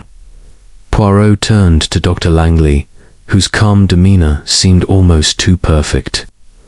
"Dr. Langley, you are a man of science, accustomed to precision. Could you, perhaps, have modified this gramophone to deliver poison?" Langley's smile was cool, unshaken. "An intriguing theory, Monsieur Poirot, but I'm a botanist, not an engineer. My expertise is in plants, not mechanisms. Besides, I was in the greenhouse when the scream was heard. I had no access to the music room." Poirot dismissed them, his mind cataloguing their responses. "Each denies knowledge," he said to Hastings and Barrow, "but one of them lies. The gramophone's secret required skill, access, and a moment of privacy. We must retrace their movements." He requested a detailed timeline of the day before the murder, focusing on the hours when the music room was empty. The maid, Lily, provided a crucial detail. The music room had been left unattended for an hour in the late afternoon, when Lady Evelyn was in the conservatory arguing with someone. "I was cleaning the hall," Lily said, twisting her apron. "The door was unlocked then, because her ladyship hadn't started her singing yet." Poirot's eyes gleamed. "An hour, mademoiselle. That is time enough to tamper with the gramophone. But who was in the house?" Lily recounted the household's movements. Gerald was in the library, Clara in her room, Finch in the pantry, and Langley in the greenhouse. But she added a new detail. "I saw Dr. Langley come through the hall, sir, about 4 o'clock. He said he was fetching a book from the library, but he was near the music room door." Poirot's pulse quickened. Merci, mademoiselle. This is most illuminating. He returned to the music room, examining the gramophone once more. The hidden compartment was expertly crafted, its seams nearly invisible. This is the work of someone with skill, he said to Hastings. Not a casual tinkerer, but someone who understands mechanics or had help. Barrow reported a new find, a small screwdriver, its tip worn, discovered in the greenhouse among Langley's tools. Could be nothing, Barrow said, but it matches the kind you'd use on a gramophone. Poirot nodded, his mind racing. We must test this screwdriver, Inspector. If it fits the screws on the gramophone's panel, we have a link to Langley Orr, someone who used his tools. They tested the screwdriver, and it fit perfectly, the worn tip aligning with the faint scratches on the gramophone's screws. Mon Dieu, Poirot said, the gramophone's secret grows clearer. But is Langley the mastermind, or a convenient scapegoat? To deepen his understanding, Poirot requested a visit from Mr. Henry Caldwell, a retired stage manager who had worked with Lady Evelyn and Celeste Dubois in their opera days. Caldwell, a wiry man with a shock of white hair, arrived at Canary House, his eyes twinkling with memories of the theatre. Over tea in the library, he painted a vivid picture of the rivalry. Evelyn and Celeste were like fire and ice, he said, his voice rich with nostalgia. Evelyn was all charm, calculated to win hearts. Celeste was passion, raw and untamed. They were inseparable until that Milan performance in '96. Evelyn got the lead, and Celeste was humiliated. There were whispers that Evelyn tampered with. Celeste's costume loosened a seam to embarrass her on stage. Celeste swore she'd never forgive her. Poirot leaned forward, his eyes sharp. And did Celeste ever contact Evelyn after that? Caldwell nodded. She wrote letters, vicious ones, accusing Evelyn of betrayal. I saw one myself, same bold handwriting as that letter you found. Celeste disappeared soon after, but some said she was planning something, biding her time. Evelyn never sang in public again after that season. Poirot's fingers tapped rhythmically on the table. And did you know Celeste's family? A cousin, perhaps, who might carry her grudge. Caldwell frowned, then shook his head. She had a cousin in London, a woman named Margaret Langley. I met her once, at a rehearsal. She was protective of Celeste, furious about the scandal, but I don't know what became of her. Poirot's pulse quickened. Langley, you say? Mercy, Monsieur Caldwell. You have given us a thread to follow. Back in the music room, Poirot examined the gramophone's record, the Puccini aria with its marginal note for Celeste. He turned to Hastings. This note, Hastings, it is not a dedication, but a taunt. Lady Evelyn wrote it, perhaps to exercise her guilt, or to provoke her unseen enemy. He requested a search of Clara Henshaw's room, suspecting her nervous demeanor hid more than she admitted. Among her belongings, the constables found a small journal, its pages filled with cryptic entries. She knows my secret. She never let me go. Another read. The music room is her prison, as it is mine. Poirot's eyes narrowed. Clara Henshaw is bound to Lady Evelyn by more than duty. There is a personal tie, a wound unhealed. He confronted Clara. Privately, his voice gentle but unrelenting. Mademoiselle, your journal speaks of a secret, a prison. What did Lady Evelyn hold over you? Clara's face crumpled, tears welling in her eyes. She knew about my mother, she whispered. She said she'd tell everyone, ruin me. I stayed because I had no choice. But I didn't kill her, I swear. Poirot's gaze softened, but his mind was relentless. "And your mother, mademoiselle, was she?" Clara's voice was barely audible. "Margaret Langley. She was Celeste's cousin." Poirot's breath caught, the pieces of the puzzle aligning. "Mon Dieu," he said softly. "The shadow of the past is not just Celeste, it is yours, mademoiselle." As night fell, Poirot stood in the music room, the gramophone silent before him. The feather, the letter, the vial, the screwdriver, they were notes in a deadly symphony. And Clara's revelation was a crescendo. "The gramophone's secret," he said to Hastings, "is not just mechanical, it is human, rooted in a grudge that spans decades. We are close, Hastings, to the truth." The investigation deepened, the clues weaving a pattern of vengeance and betrayal, and Poirot knew that the next note would bring them closer to the murderer's identity. Chapter 7. The motive unraveled. The morning mist clung to the gardens of Canary House, veiling the Cotswold landscape in a shroud of grey that mirrored the unease within its walls. Inside, the drawing room was bathed in the soft glow of a chandelier, its crystal prisms casting fleeting rainbows across the polished mahogany furniture. Hercule Poirot stood at the centre of the room, his small, immaculate figure a beacon of order amidst the gathering storm of suspicion. His green eyes, sharp and unyielding, surveyed the assembled household, each member a note in the deadly symphony he was determined to conduct to its conclusion. Captain Hastings, seated near the fireplace, fidgeted with his cufflinks, his face a mixture of anticipation and bewilderment. "I say, Poirot," he whispered, leaning closer, "you've got that look in your eye, the one that means you're onto something. Are we close to cracking this case? That gramophone business was devilishly clever, but who's behind it?" Poirot's mustache twitched, a subtle sign of his mind's relentless activity. "Mon cher Hastings," he replied, his voice low but resonant, "we are indeed close. But the truth is like a fine tapestry, each thread must be examined before the pattern emerges.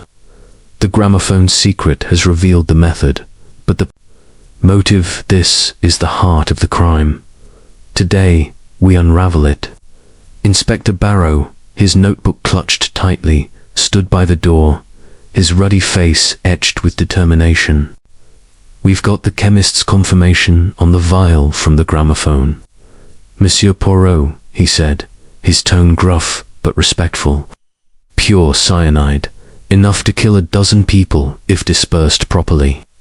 The screwdriver from the greenhouse matches the scratches on the gramophone's panel, and we've traced it to Dr. Langley's toolkit. But we still need a motive that sticks." Poirot nodded, his gaze sweeping over the household.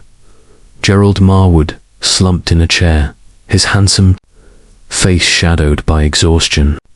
Clara Henshaw, her thin hands twisting her handkerchief, her eyes darting nervously.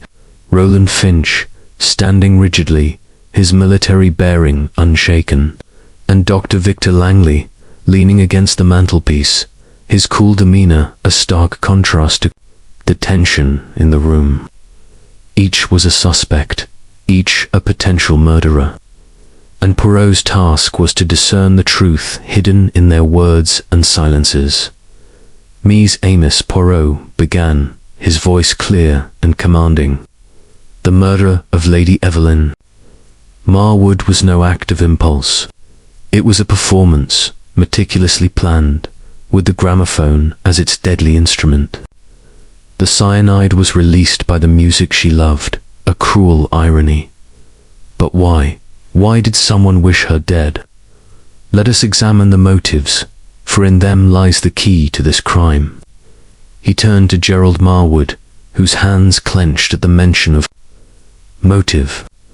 "Monsieur Marwood," Poirot said, his tone gentle but probing, "you stand to inherit Lady Evelyn's fortune, a sum that would save your failing business.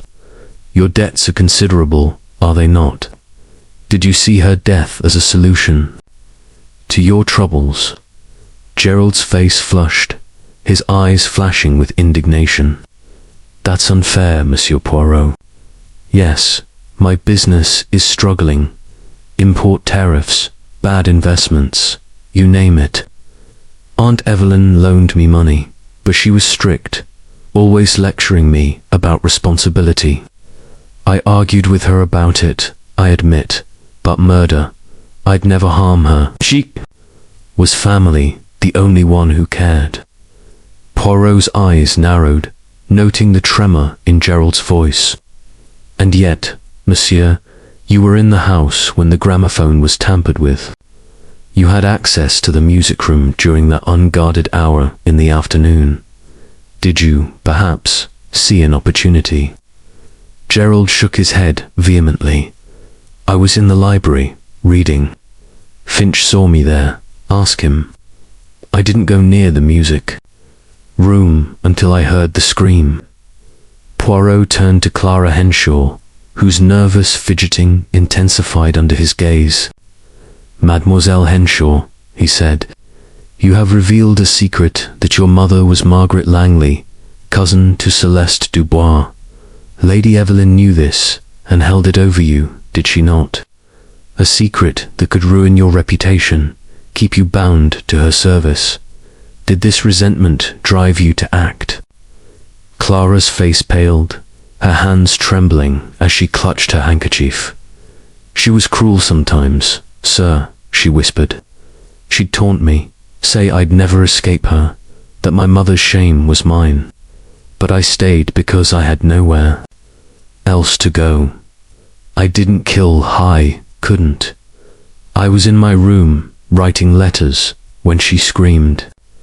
Poirot's gaze softened, but his voice remained relentless. "And yet, mademoiselle, you knew of the gramophone's importance to her. Did you ever see anyone tamper with it, or notice anything unusual in her habits?" Clara hesitated, her eyes flickering with fear. "A week ago, sir, I saw Dr. Langley in the music room, alone. He said he was adjusting the gramophones, balanced something about the sound being off. I thought it odd, but I didn't question him." Poor head snapped toward Langley, who raised an eyebrow, his expression unruffled. "Dr. Langley," Poirot said, his tone sharpening, "you are a man of science, with knowledge of poisons, and, it seems, an interest in the gramophone. You are also connected to Celeste Dubois through your mother. Did you come to Canary House to settle an old score?" Langley's smile was cool, almost mocking. "You weave a compelling tale, Monsieur Poirot, but it's pure conjecture. Yes, my mother was Celeste's cousin, and yes, she told me of the scandal. But I came here to study plants, not to avenge a feud from before I was born. As for the gramophone, I did adjust it. Lady Evelyn complained it was wobbling. I tightened a screw, nothing more." Poirot's eyes gleamed. "And the screwdriver, monsieur? The one found in your toolkit, with marks matching the gramophone's panel?" Langley's composure faltered for a moment, a flicker of unease crossing his face. "I used that screwdriver for my equipment. Anyone could have taken it. I keep my toolkit in the greenhouse, unlocked." Poirot turned to Roland Finch, whose rigid posture seemed to tighten under scrutiny. "Monsieur Finch, you are the keeper of this house's routines. You wound the gramophone daily, did you not? Did you ever notice this hidden compartment, or suspect it had been altered?" Finch's jaw clenched, his voice steady but strained. "I wound it as instructed, sir, and checked the records for dust. I never saw a compartment, nor any powder. Her ladyship was particular she'd notice if anything was amiss. If someone tampered with it, they did it when I wasn't there." Poirot dismissed the group, his mind sifting through their words like a jeweler examining gems. Each has a motive, he said to Hastings and Barrow, but each also has a defense. Gerald's debts, Clara's shame, Langley's past, Finch's access. They are threads in a web, and the spider is among them. He requested a deeper investigation into the household's movements on the day of the murder. The maid, Lily, provided a new detail. She had seen Clara lingering near the music room door during the unguarded hour, though she claimed to be dusting the hall. She looked nervous, sir, Lily said, twisting her apron like she didn't want to be seen. Poirot's eyes narrowed. Mercy, mademoiselle, this is most revealing. He then examined the gramophone again, focusing on the hidden compartment. The mechanism was intricate, requiring not only mechanical skill, but also a knowledge of chemistry to ensure the cyanide dispersed effectively. This is no amateur's work, he said to Hastings.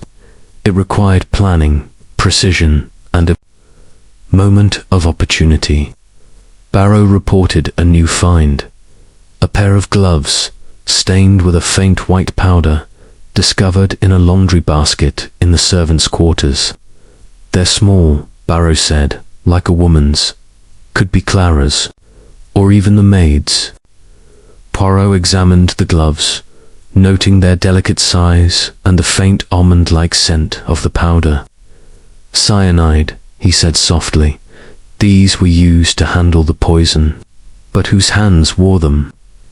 He confronted Clara privately in the morning room, his voice gentle but unrelenting.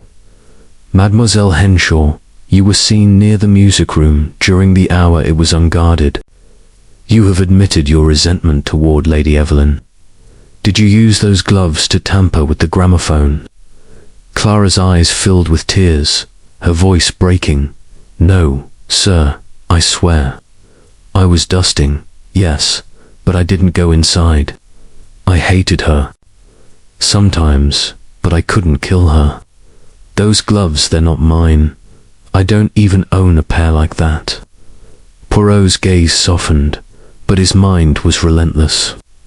And yet, mademoiselle, your mother's connection to Celeste Dubois gives you a motive deeper than most. Did you seek to avenge her cousin's disgrace? Clara shook her head, sobbing. I barely knew Celeste's story. My mother died when I was young. Lady Evelyn used her name to control me, but I didn't hate her enough to kill. Poirot dismissed her, turning to Hastings. She speaks the truth, perhaps, but there is fear in her eyes. She knows more than she says. He then requested a search of Langley's greenhouse, where the constables found a hidden notebook tucked beneath a tray of plant specimens. Its pages detailed experiments with cyanogenic compounds, including a recipe for extracting cyanide from cassava seeds. One entry, dated a week earlier, read, Evelyn's obsession with music is her weakness, a fitting end. Poirot's pulse quickened. This is no coincidence, Hastings. Langley's knowledge, his tools, his motive, they point to him. But is he too obvious, or is he truly our spider? He confronted Langley in the conservatory, the air thick with the scent of earth and blooms. Dr. Langley, Poirot said, holding up the notebook, this suggests a plan, a motive rooted in your family's past.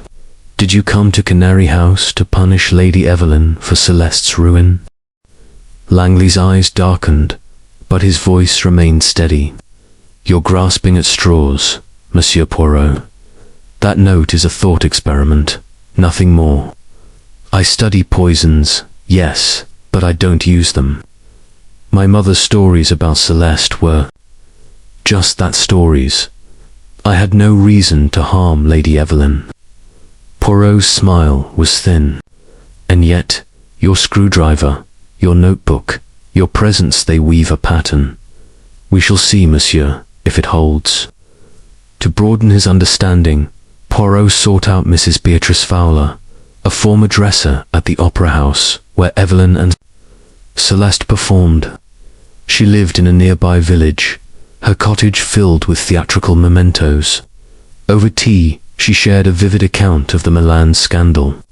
Celeste was heartbroken, she said, her eyes misty. Evelyn spread lies about her. Voice said she was cracking under pressure. The director believed her, gave her the role. Celeste's costume was tampered. With her headdress fell apart on stage, humiliated her. She left the theatre in tears, vowing revenge. Poirot leaned forward. "And did you see Celeste after that?" Mrs. Fowler shook her head. "No, but she wrote to me once, from London. Said she was starting over, but her heart was broken. She mentioned a cousin, Margaret Langley, who was helping her. That was the last I heard." Poirot's mind raced, connecting the dots. Margaret Langley, Clara's mother. Dr. Langley, her cousin. The feather, a symbol of Celeste's disgrace. "Mercy, Madame Fowler," he said. "You have illuminated the past." Back at Canary House, Poirot examined the music room once more, focusing on the portrait of Evelyn and Celeste. He noticed a faint smudge on the frame, as if someone had touched it recently. "This portrait," he said to Hastings, "it was moved, perhaps to hide something, or to remind someone." He requested a forensic examination of the frame, which revealed a tiny scrap of paper wedged in its backing, bearing a single word: betrayal. Poirot's eyes gleamed. "The motive is clear, Hastings. This is a crime of vengeance, rooted in a betrayal 30 years old, but whose hand struck the blow." As evening fell, Poirot stood in the drawing room, the household before him, their motives laid bare. "The murder of Lady Evelyn," he said, "was a settling of accounts. The gramophone, the feather, the letter, they point to a past that would not stay buried. But one of you has woven these threads into a noose. Who?" The room was silent, the tension palpable, and Poirot knew the truth was within Rickif. Only he could find the final note in this deadly melody. Chapter 8. The final revelation. The evening shadows stretched long across the lawns of Canary House, their tendrils creeping through the leaded windows to pool in the corners of the drawing room, where Hercule Poirot stood, his small, immaculate figure a beacon of clarity amidst the gathering darkness. The air was thick with the scent of beeswax and old roses, and the chandelier above cast a soft, flickering light that danced across the faces of the assembled household. Each face was a mask, concealing truths and lies, and Poirot, with his unerring instinct, was determined to strip those masks away. Captain Hastings, seated near a rosewood table, fiddled with a pen, his eyes darting between Poirot and the suspects. "I say, Poirot," he whispered, his voice tinged with anticipation, "you've got that gleam in your eye. Are we about to catch our murderer? The gramophone, the feather, the letter, it's all coming together, isn't it?" Moustache twitched, a subtle sign of the storm brewing in his little grey cells. "Mon cher Hastings," he replied, his tone calm but vibrant with purpose, "we are at the precipice of truth. The clues, the feather, the gramophones, deadly. Mechanism, the letter from the past, they are notes in a symphony of vengeance. Tonight, we shall play the final chord and reveal the composer." Inspector Barrow, standing by the fireplace, clutched a sheaf of reports, his ruddy face etched with a mixture of skepticism and hope. "We've got more evidence, Monsieur Poirot," he said, his voice gruff. "The gloves from the laundry. Basket tested positive for cyanide traces, and they fit Miss Henshaw's hands. The scrap of paper from the portrait frame, with betrayal written on it, had fingerprints, but they're smudged, no match yet. And we found a hidden key. In the conservatory, a duplicate for the music room door. It's all pointing somewhere, but where? Poirot's eyes gleamed as he paced slowly, his patent leather shoes clicking softly on the parquet. The evidence, Inspector, is a constellation, and we are close to seeing its shape. The gramophone was the instrument of death, the feather, a symbol of betrayal, the letter, a voice from the past. But it is the motive, the heart of this crime, that will lead us to the murderer. Let us summon the household and unravel their secrets. The residents of Canary House filed into the room, their faces a gallery of tension and suspicion. Gerald Marwood sat heavily, his handsome features drawn, his hands clasped tightly as if to anchor himself. Clara Henshaw perched on a sofa, her thin frame trembling, her handkerchief a crumpled knot in her hands. Roland Finch stood by the door, his military bearing rigid but his eyes betraying a flicker of unease.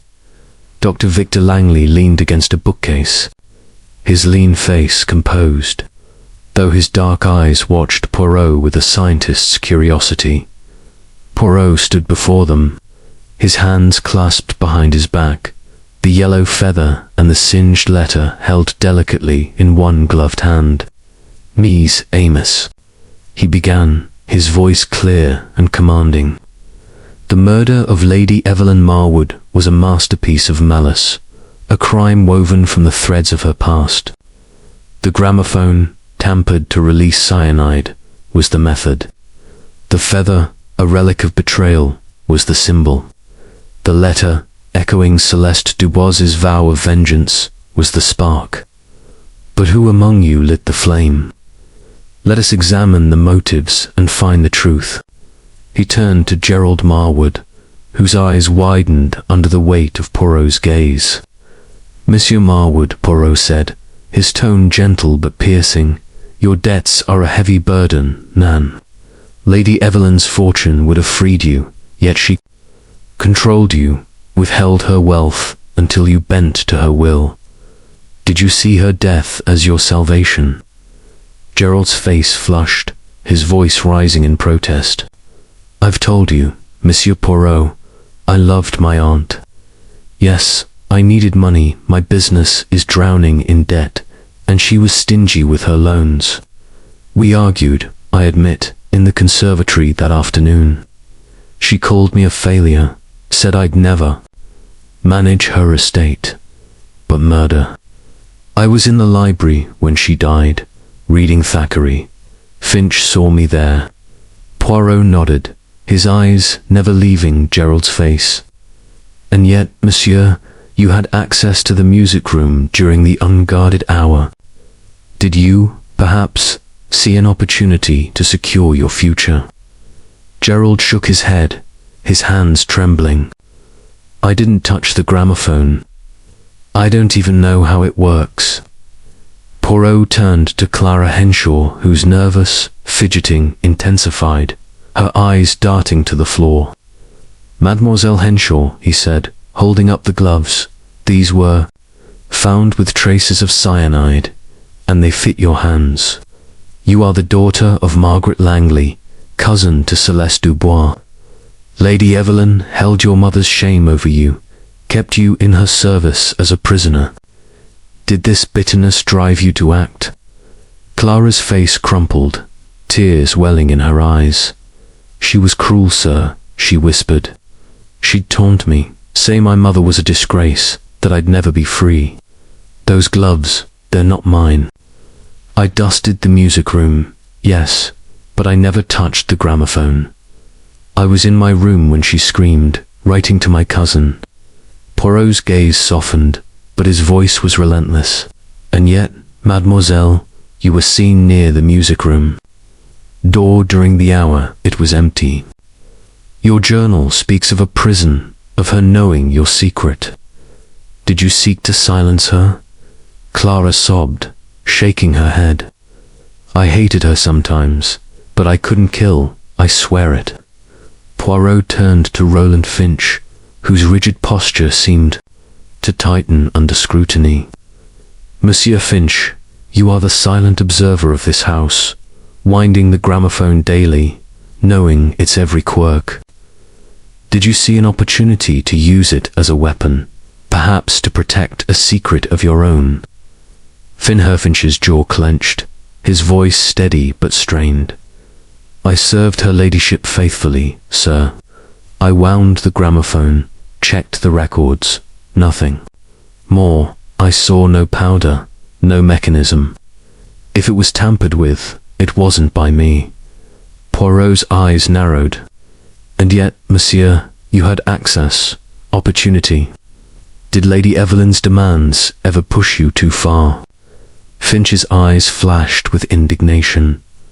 I was loyal, sir. I'd never betray her. Finally, Poirot faced Dr. Victor Langley, whose cool demeanor seemed unshaken, though his eyes were wary. Dr. Langley, your connection to Celeste Dubois, through your mother, is a shadow over this crime. Your knowledge of poisons, your screwdriver, your notebook, they point to you. Did you come to Canary House to avenge your cousin's disgrace? Langley's smile was thin, his voice smooth. You're a clever man, Monsieur Poirot, but you're wrong. My work was academic, my interest in plants, not revenge. The screwdriver was in my toolkit, yes, but anyone could have used it. My notebook, theoretical notes, nothing more. Poirot held up the notebook, opened to the cryptic entry. Evelyn's guilt is her poison. Let it consume her. This, monsieur, is not theoretical. It is a plan. Langley's eyes darkened, but he shrugged. A thought, not a deed. I study the human mind as well as plants, Monsieur Poirot. Lady Evelyn's guilt was evident. She spoke of Celeste with fear. I noted it, nothing more. Poirot dismissed the group, his mind a whirl of possibilities. Each has a motive, he said to Hastings and Barrow, but the evidence points in circles. The gloves, the key, the notebook, the feather, they are pieces of a puzzle, but the picture is not yet clear. He requested a private meeting with Clara, whose revelation about her mother had opened a new thread. In the morning room, her tears flowed freely as she spoke. My mother, Margaret Langley, died when I was young, she said. Lady Evelyn took me in, but she knew my mother was Celeste's cousin. She used it to keep me here, said I'd be shamed if it came out. I hated her for it, but I didn't kill her. Poirot's gaze was piercing. And did you know of Dr. Langley's connection to Celeste? Clara's eyes widened. No, sir.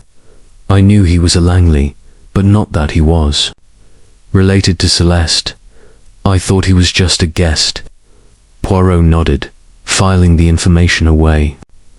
He then sought out Finch, whose military precision intrigued him.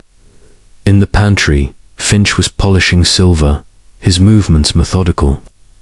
Monsieur Finch, Poirot said, you are a man of discipline, yet you saw nothing of the gramophones. Tampering. Did Lady Evelyn ever speak of enemies? Finch paused, his eyes distant. She mentioned a woman once, sir, years ago. Said she'd been betrayed, that it cost her dearly. I thought it was just talk. She was dramatic sometimes. Poirot's mind raced. The betrayal, the feather, the letter, they pointed to Celeste Dubois, but the living suspects were the key. He requested a search of the conservatory, where the duplicate key had been found. Among the plants, a constable discovered a small, locked box, its surface scratched as if hastily hidden. Inside was a single item, a photograph of Celeste Dubois, her face fierce, a yellow feather in her hair, and on the back, in bold handwriting, "You will pay, Evelyn." Mon Dieu, Poirot murmured. The past is alive in this house. He confronted Langley again, holding up the photograph. This was found in your domain, monsieur. A relic of Celeste's vengeance. Explain. Langley's composure faltered. His voice sharp. I've never seen that before. Someone's trying to frame me, Monsieur Poirot.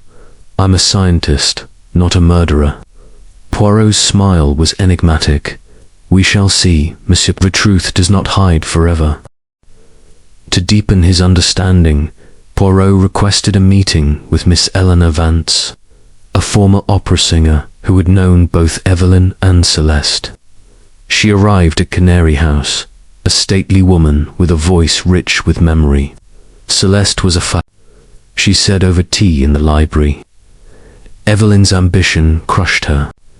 After Milan, Celeste wrote to me, said she'd never forgive Evelyn. She mentioned a plan, something about taking her voice, but she vanished soon after. Poirot leaned forward. And her family. Did you know Margaret Langley? Miss Vance nodded. Margaret was devoted to Celeste, took her side in the feud. She had a daughter, I heard, but I never met her. Poirot's pulse quickened. Mercy, mademoiselle. You have given us a vital thread. Back in the music room, Poirot examined the gramophone once more, noting a faint scratch on the record, as if it had been deliberately marked. This record, he said to Hastings, it was chosen for a reason. The aria, the note for Celeste, it is a message, a final act of defiance. He requested a forensic analysis of the photograph, which revealed a single clear fingerprint. Clara's. Confronted with this, Clara gasped, her face ashen. I found it in the attic, sir, months ago. I kept it. I don't know why. I didn't put it in the conservatory. Poirot's eyes softened, but his mind was relentless. You are tied to this past, mademoiselle. But are you the murderer?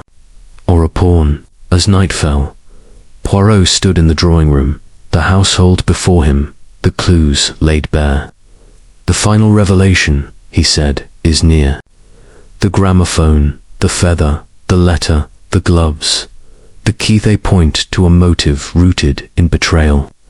One of you has played this deadly game, and Hercule Poirot will find you. The room was silent, the tension a living thing, and Poirot knew the final act was approaching, the truth a breath away. Chapter 9. The trap is set. The twilight over St. Aldwyn's was a tapestry of deepening blues, the last rays of the sun gilding the rooftops of Canary House as if to mock the darkness within.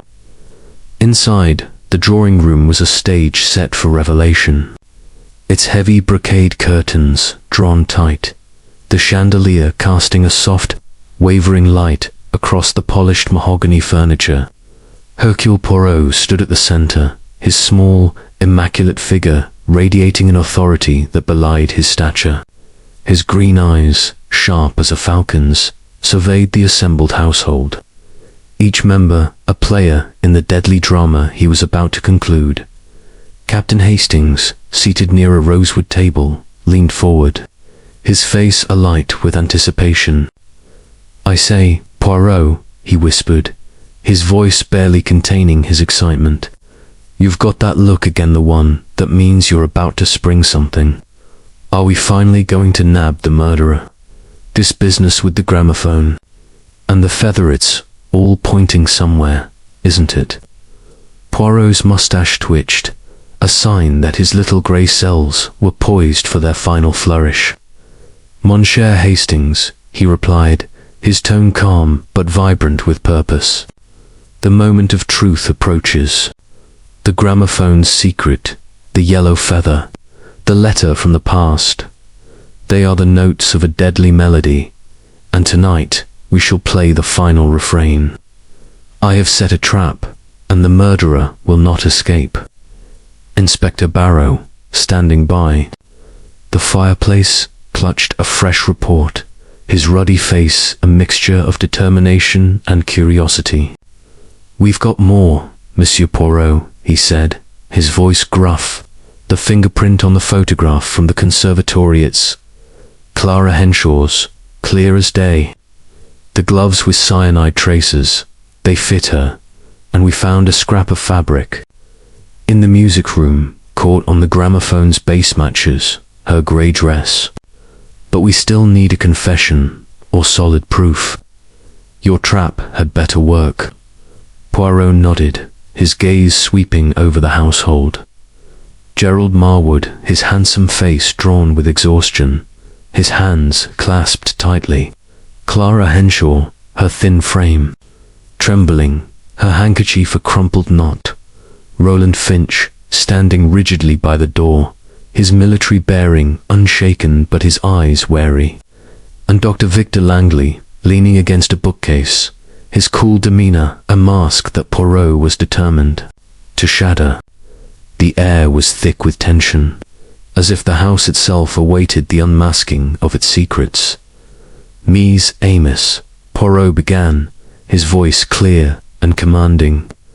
"The murder of Lady Evelyn Marwood was a crime of precision, a performance of vengeance orchestrated with the gramophone as its deadly instrument.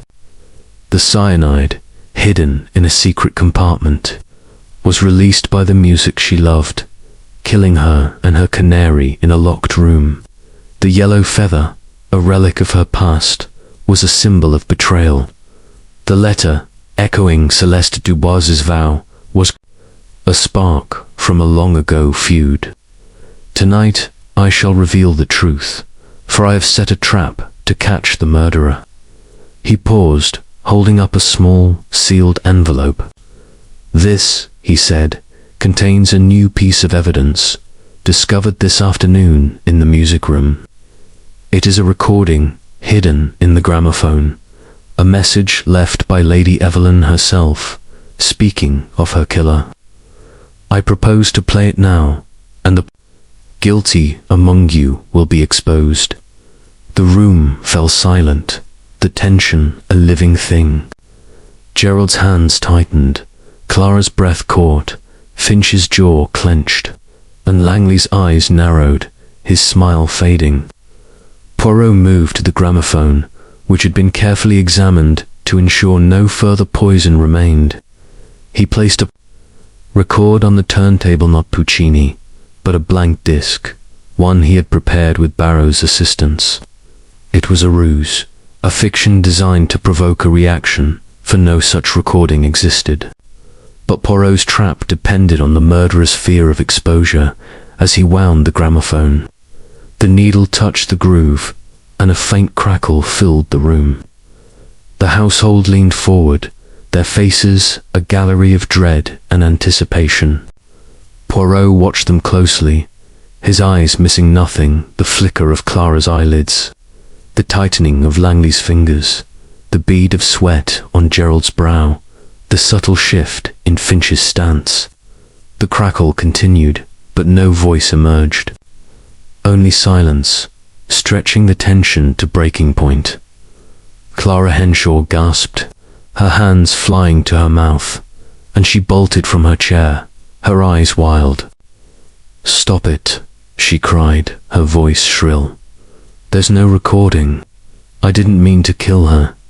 It was an accident." The room froze, all eyes on Clara as she collapsed back into her chair, sobbing. Poirot signaled to Barrow, who moved swiftly to her side, his notebook at the ready. "Mademoiselle Henshaw," Poirot said, his voice gentle but unyielding, "you have revealed yourself. Tell us the truth, and let the burden be lifted." Clara's sobs racked her thin frame, her words tumbling out in a torrent. "I didn't want to kill her," she whispered. "I hated her. Yes, she kept me here, used my mother's shame to control me. She knew my mother was Margaret Langley, Celeste's cousin, and she'd taunt me, say I'd never be free.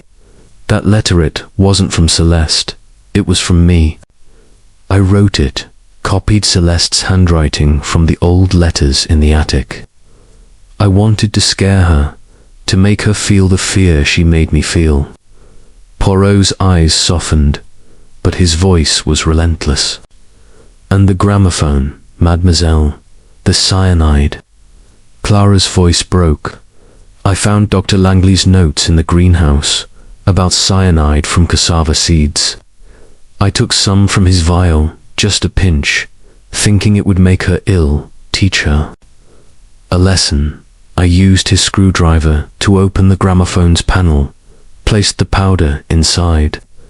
I wore gloves, those gloves you found, so I wouldn't leave traces. I didn't know it would kill her, or the canary. I just wanted her to stop singing, to feel weak for once. She paused, her tears falling freely. The feather, I took it from the attic, from Celeste's headdress. I left it in the music room to make her think Celeste was back. I wanted her to be afraid, like I was. But when I heard her scream, I knew it had gone wrong. I tried to get in, but the door was locked, and I panicked. Poirot nodded, his expression grave. And the duplicate key, mademoiselle, the one found in the conservatory. Clara's eyes widened. I made it months ago, from a mold I took when she left her key on the table. I used it to get into the music room that afternoon, to set the trap. I dropped it in the conservatory. When I heard someone coming, Barrow, his face grim, signaled to a constable, who gently took Clara's arm. "You'll have to come with us, Miss Henshaw," he said. "This is a confession to murder, intentional or not." Clara nodded, her face ashen, her voice barely audible. "I didn't mean for her to die. I just wanted her to know how it felt to be trapped." As she was led away, the household sat in stunned silence. Gerald Marwood buried his face in his hands, his shoulders shaking. Finch's rigid posture softened, a flicker of relief in his eyes. Langley's expression was unreadable, though his fingers relaxed their grip on the bookcase. Hastings, wide-eyed, turned to Poirot. "Good Lord, Poirot, you did it. That trap with the gramophone net was a bluff, wasn't it? There was no recording." Poirot's smile was enigmatic. "A small deception, Hastings, to provoke the truth. The guilty conscience is a fragile thing. It cannot withstand the fear of exposure. Mademoiselle Henshaw's confession confirms the method, the motive, and the means." Barrow, though impressed, frowned. "But what about Langley's notebook, the screwdriver, the photograph?" They pointed to him. Poirot nodded. Dr. Langley was a convenient suspect, his knowledge and connection to Celeste making him a perfect decoy. But his notebook was theoretical, his screwdriver merely borrowed. The photograph, placed in the conservatory, was Clara's attempt to shift suspicion. She used his tools, his cyanide, to mask her own actions. Langley, his voice cold, spoke up.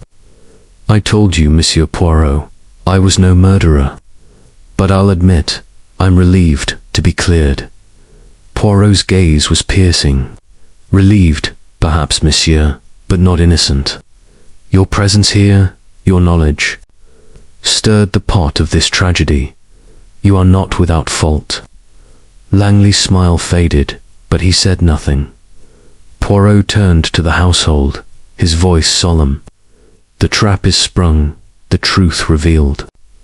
Clara Henshaw, driven by resentment and a shadow of the past, sought to frighten Lady Evelyn, but her plan turned deadly. The gramophone, the feather, the letter, they were her instruments, but they played a requiem she did not intend. As the household dispersed, Poirot stood by the gramophone, its silence a stark contrast to the melody of death it had played. "The past," he said softly to Hastings, "is a dangerous thing, mon ami. It sings to us, and sometimes we cannot resist its call." Chapter 10. The Canary's last song, the dawn broke over St. Aldwyn's with a tender light, painting the limestone walls of Canary House in hues of gold and rose, as if to soften the tragedy that had unfolded within. The air was crisp, carrying the scent of dew and autumn leaves, but inside the drawing room a sombre stillness prevailed. Hercule Poirot stood at the centre, his small, immaculate figure a pillar of resolve amidst the lingering shadows of murder. His green eyes, sharp and unyielding, surveyed the assembled household, each face a canvas of relief, guilt, or lingering suspicion. As the final act of this deadly drama was about to unfold, Captain Hastings, seated near a velvet-draped window, leaned forward, his face alight with a mixture of awe and impatience. "I say, Poirot," he whispered, his voice barely containing his excitement, "you've done it again, haven't you? Clara's confession last night, it was a masterstroke, but are you sure it's all tied up? No loose ends?" Poirot's moustache twitched, a sign that his little grey cells were savouring the culmination of their work. "Monsieur Hastings," he replied, his tone calm but vibrant with purpose. The confession of Mademoiselle Henshaw was the key that unlocked the door, but the room of truth has many corners. Today we shall illuminate them all, for the Canary's last song must be heard in full. Inspector Barrow, standing by the fireplace, clutched his notebook, his ruddy face etched with a blend of admiration and exhaustion. "You've got her, Monsieur Poirot," he said, his voice gruff but respectful. "Clara Henshaw's confession ties her to the gramophone, the cyanide, the feather, everything. We've got the gloves, the duplicate key, the photograph with her fingerprint. She's being held at the station, awaiting the magistrate. But I'd like to hear it all laid out, just to be sure." Poirot nodded, his gaze sweeping over the household. Gerald Marwood, his handsome features softened by relief, though his eyes still held a shadow of grief. Roland Finch, standing rigidly by the door, his military bearing intact but his expression sombre. And Dr. Victor Langley, leaning against a bookcase, his lean face composed, though his dark eyes watched Poirot with a wary curiosity. Clara Henshaw's absence was a palpable void, her confession echoing in the room like a final note. "Mies Amos," Poirot began, his voice clear and commanding. "The murder of Lady Evelyn Marwood was a tragedy born of the past, a vengeance played out in the present. The gramophone, tampered to release cyanide, was the instrument of death. The yellow feather, a relic of betrayal, was the symbol. The letter, echoing Celeste Dubois's vow, was the spark. Last night, Mademoiselle Clara Henshaw confessed to setting this deadly trap, but let us retrace the path to ensure no shadow remains." He paced slowly, his patent leather shoes clicking softly on the parquet, his hands clasped behind his back. The crime began with a locked room, a woman dead, and a canary silenced by the same poison. The music room, sealed tight, seemed an impossible stage for murder, yet the clues, the feather, the gramophone's powder, the burned letter, pointed to a plan of meticulous design. "Let us begin with the method." Poirot gestured toward the gramophone, now resting on a side table, its brass horn gleaming in the morning light. The gramophone was modified, a hidden compartment crafted to hold a vial of cyanide, released by the vibration of the music.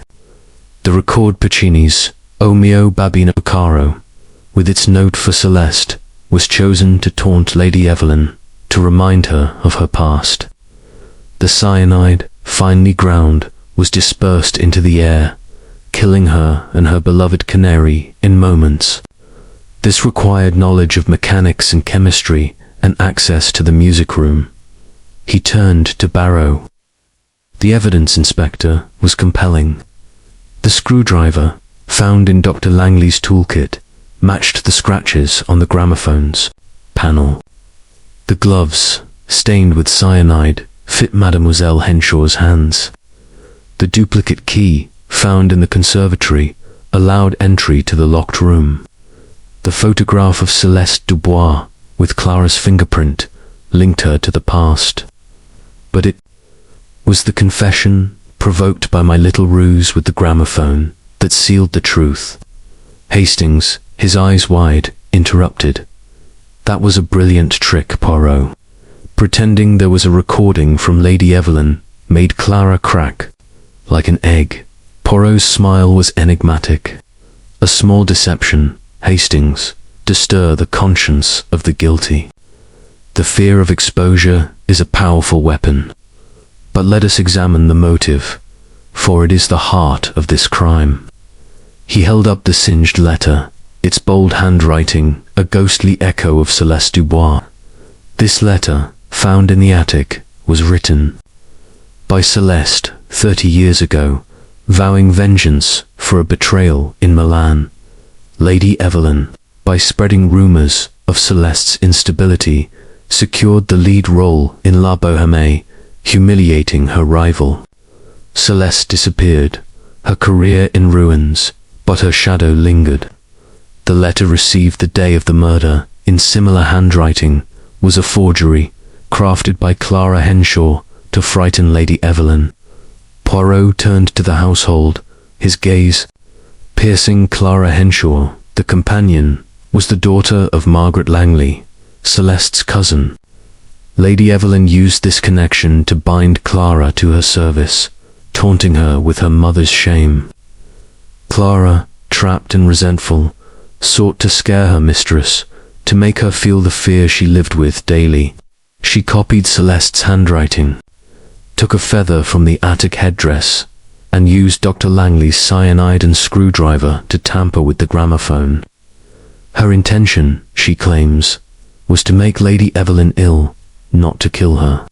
But the dose was lethal, and the Canary's last song marked the end of both. Gerald Marwood, his voice hoarse, spoke up. But why, Monsieur Poirot? Clara was quiet, obedient. I never thought she'd do such a thing. Poirot's eyes softened. Monsieur Marwood, resentment is a silent poison, growing in the heart until it bursts. Clara was a prisoner in this house, her freedom held hostage by Lady Evelyn's knowledge of her mother's past. The feather, the letter, they were her attempt to reclaim power, to make her mistress feel the weight of betrayal. Roland Finch, his posture still rigid, cleared his throat. I saw nothing, sir. I wound the gramophone daily, but I never suspected tampering. Her ladyship was particular, she'd have noticed. Poirot nodded. Your loyalty, Monsieur Finch, is commendable, but your routine made you blind to the subtle changes. The murderer counted on this. Dr. Langley, his expression cool, leaned forward.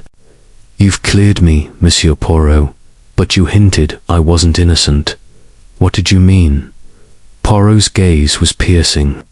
Dr. Langley, your presence here, your knowledge of cyanide, your connection to Celeste, they stirred the waters of this crime. Clara used your tools, your poison, to shift suspicion to you. You were not the murderer, but your shadow cast doubt, and you knew it. Langley's smile was thin. A fair point. But I came here for science, not revenge. Poirot turned to the household, his voice solemn. The Canary's last song was a requiem, not just for Lady Evelyn, but for the past she could not escape. Clara Henshaw, driven by years of humiliation, set a trap that became a noose. The gramophone, the feather, the letter, they were her instruments, but they played a melody of death. Barrow, his notebook closed, nodded. It's airtight, Monsieur Poirot. Clara's confession, the evidence it'll hold in court. But what about the photograph, the scrap with betrayal? Why leave them? Poirot's eyes gleamed. They were Clara's final flourish, Inspector, a way to ensure Lady Evelyn's fear before her death. The photograph, placed in the conservatory, was meant to point to Langley. The scrap, hidden in the portrait frame, was a cry of her own pain, a word that defined her life under Lady Evelyn's control. Hastings, still marveling, asked, "But Poirot, how did you know Clara would confess?" "That gramophone trick was a risk." Poirot's smile was enigmatic. "The guilty mind, Hastings, is a fragile thing. It seeks relief, even in confession. I knew Clara's fear would betray her, and so it did." As the household dispersed, Gerald to mourn his Aunt Finch, to resume his duties, and Langley to pack his belongings, Poirot stood by the music-room window, gazing out at the garden. The greenhouse, where Langley's plants still bloomed, seemed a distant echo of the tragedy. The Canary's last song, he said softly to Hastings, was a warning, mon ami. It sang of a past that could not be silenced, and a present that could not be undone. The case was closed, the truth laid bare, and Hercule Poirot, with his little grey cells triumphant, knew that the melody of justice had been played to its end. The end.